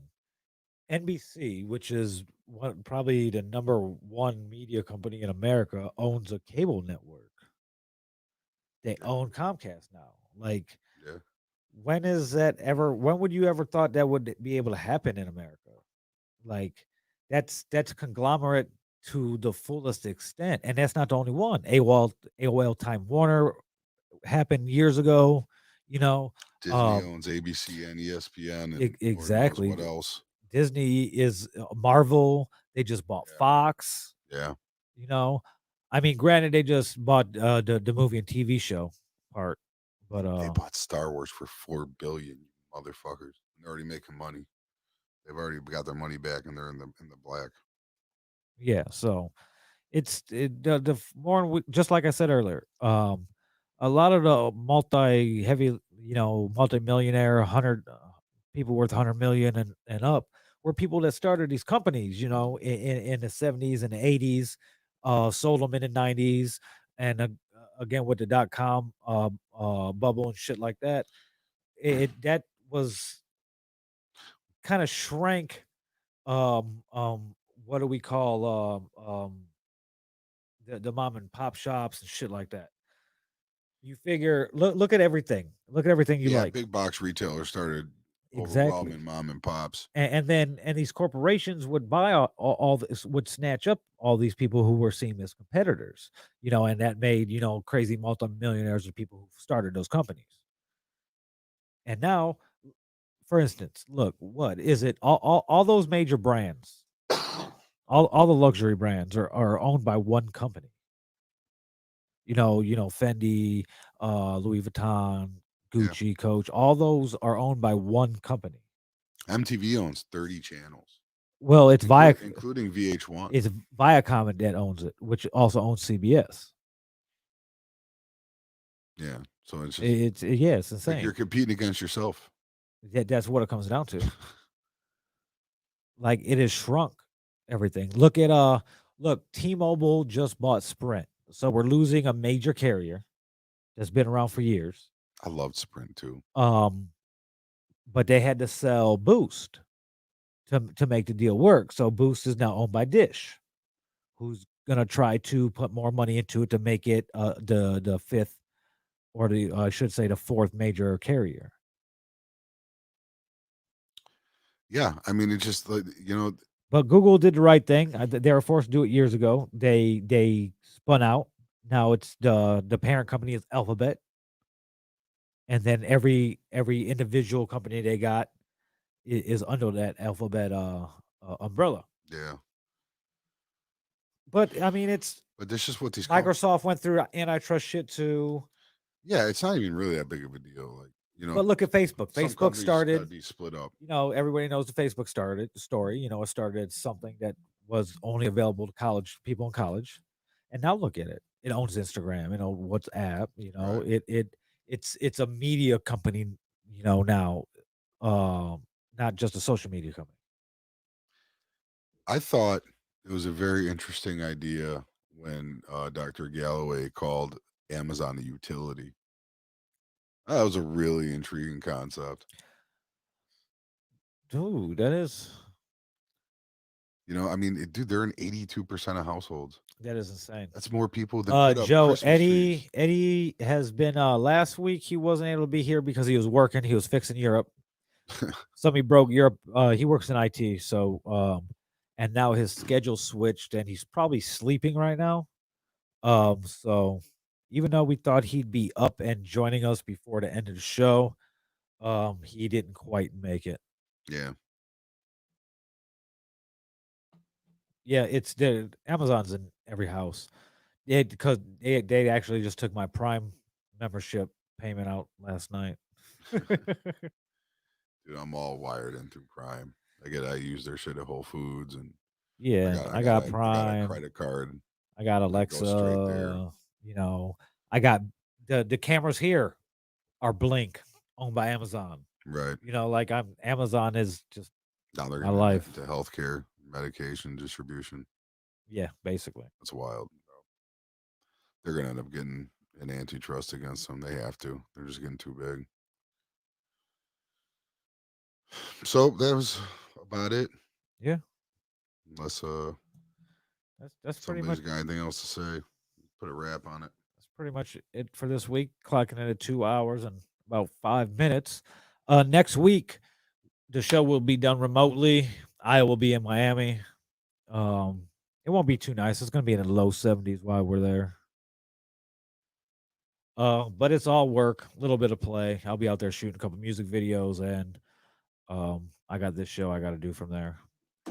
Tune in Friday night. It'll be Friday Night Live with me and my co-host Keisha Cautious interviewing the legendary D Edge. We'll be getting down to everything you could think of. We'll be getting to the shit, says the kids say nowadays. Like, share, subscribe. Sunday night, Sunday dinner with some kind of combination at a Link Up Guys. That'll take us into next Wednesday. With me and Rich. Me live from Miami. Rich live from Salty as hell. The Cold. Live from Salty Town.